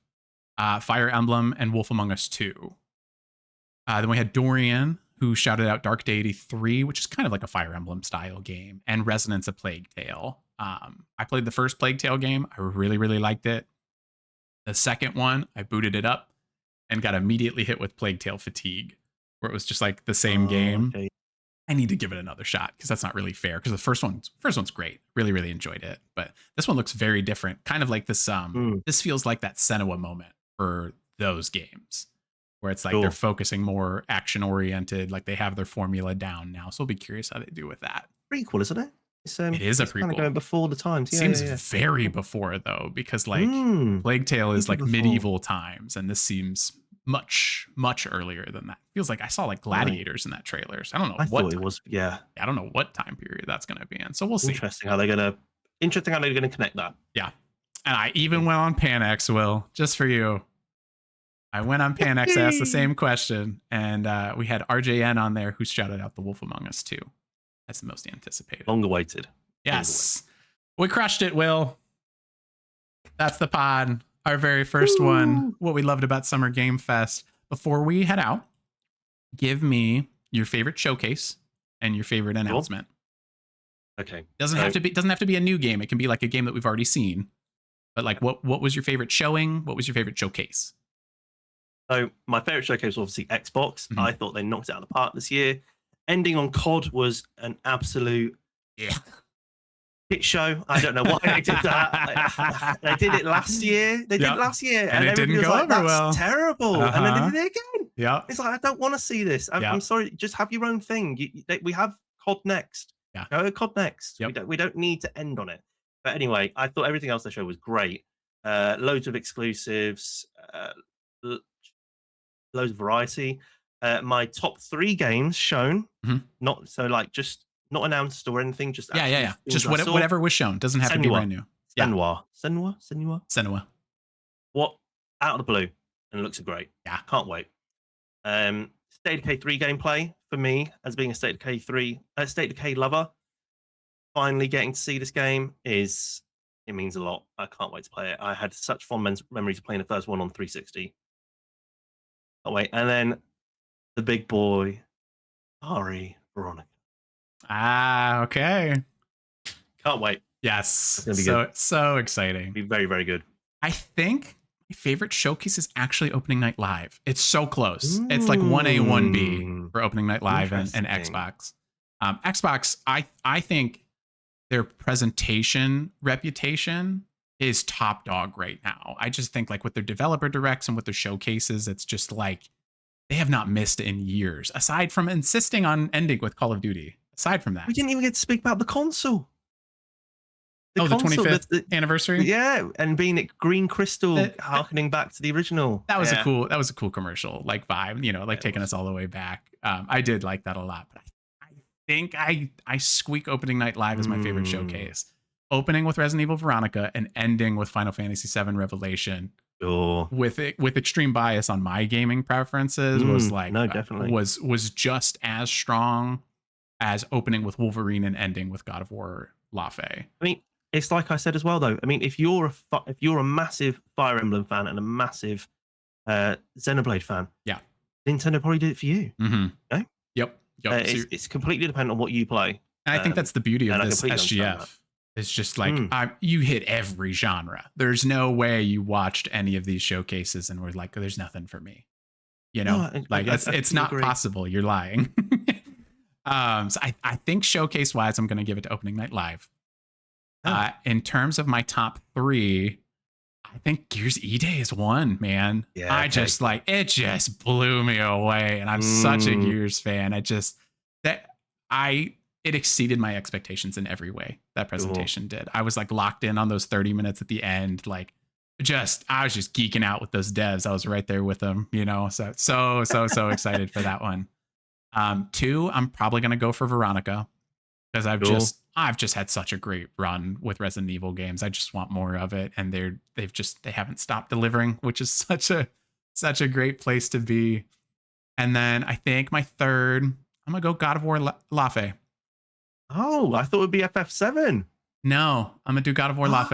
Yeah, I think that's because I'm like in Rebirth right now, so I'm not actually craving Revelation. If anything, I'm a little bit intimidated by Revelation because I've got work to do. Go away for a bit longer. Go away for longer. Another delay is fine. So I think that's why. So excited that we have the date for it. I personally kind of wish the date was a little later, but obviously I'm late. It was September. September would be great. In September. September would be great. I'm gonna give it God of War Lafe.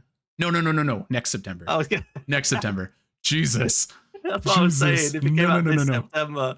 But I think they did everything right showing off God of War Lafayette. Sure. You have that uninterrupted, it's the single camera storytelling, the way that God of War 2018 and Ragnarok were done so brilliantly. You're maintaining that. I think it's such a brilliant way to not continue the story, but expand on the story because it is running concurrently, at least to 2018. It's absolutely going to do Ragnarok, but we don't know that from the 20 minutes that we saw. Something that you called out right away when they showed that off is how weird this one is. I love that we're doing mixed mythology, and I love how much heavier it's going to be. I like the underworld setting. I like that this underworld is a melting pot of like all of the world's religions and their deities. I just think that's really, really cool. And somehow being able to tie that back to Kratos and Atreus, because Faye is such a revered character in those two games. Her presence is felt always. It is so much about her lessons shaping Kratos and Atreus, even when she's not there. And so I'm so excited for that one. So I think those are my three. That is our show, everybody. We went a little long. So if you made it through, thank you so much for watching the Dan Good Show. I so appreciate it. Will, this was so much fun. Thank you for being locked in for 2 hours with me. And also, hey, this is test number 2. If you made it this long, I'm so sorry. Thank you so much. I've heard my sons scream a couple of times. And Rowan, thanks for your patience, buddy. I will see how much of a bollocking I get when I go downstairs. Yeah. Well, so they won't always be this long, but just for a reminder for everyone, we are going to do this as monthly episodic releases. So stay tuned on any socials for me at The Dan Good Show. I am literally everywhere at The Dan Good Show. If you find somewhere that I'm not, let me know so I can claim it. Pretty sure I've got it everywhere. But yeah, so look for our next episode sometime in the middle of July. We'll be posting for that soon. Will, where can people find you? You got a lot going on. I am on Instagram, on Threads, both as Dusty Vol. I'm on Twitch as Dusty Vol, and I'm on Anax as Vol. The little gaming community that you can download. What's your stream schedule? I'm on Twitch. Tuesdays and Thursdays, 7:30 BST. Standard time. So if you're in the States, that means you have something that you can watch in the afternoon in the office. Which is, allegedly what I do. Well, if you're getting work done, doesn't matter, does it? It depends on who you ask. But anyways, that is our show. Thank you so much for watching the Dan Good Show. We will catch you guys next time.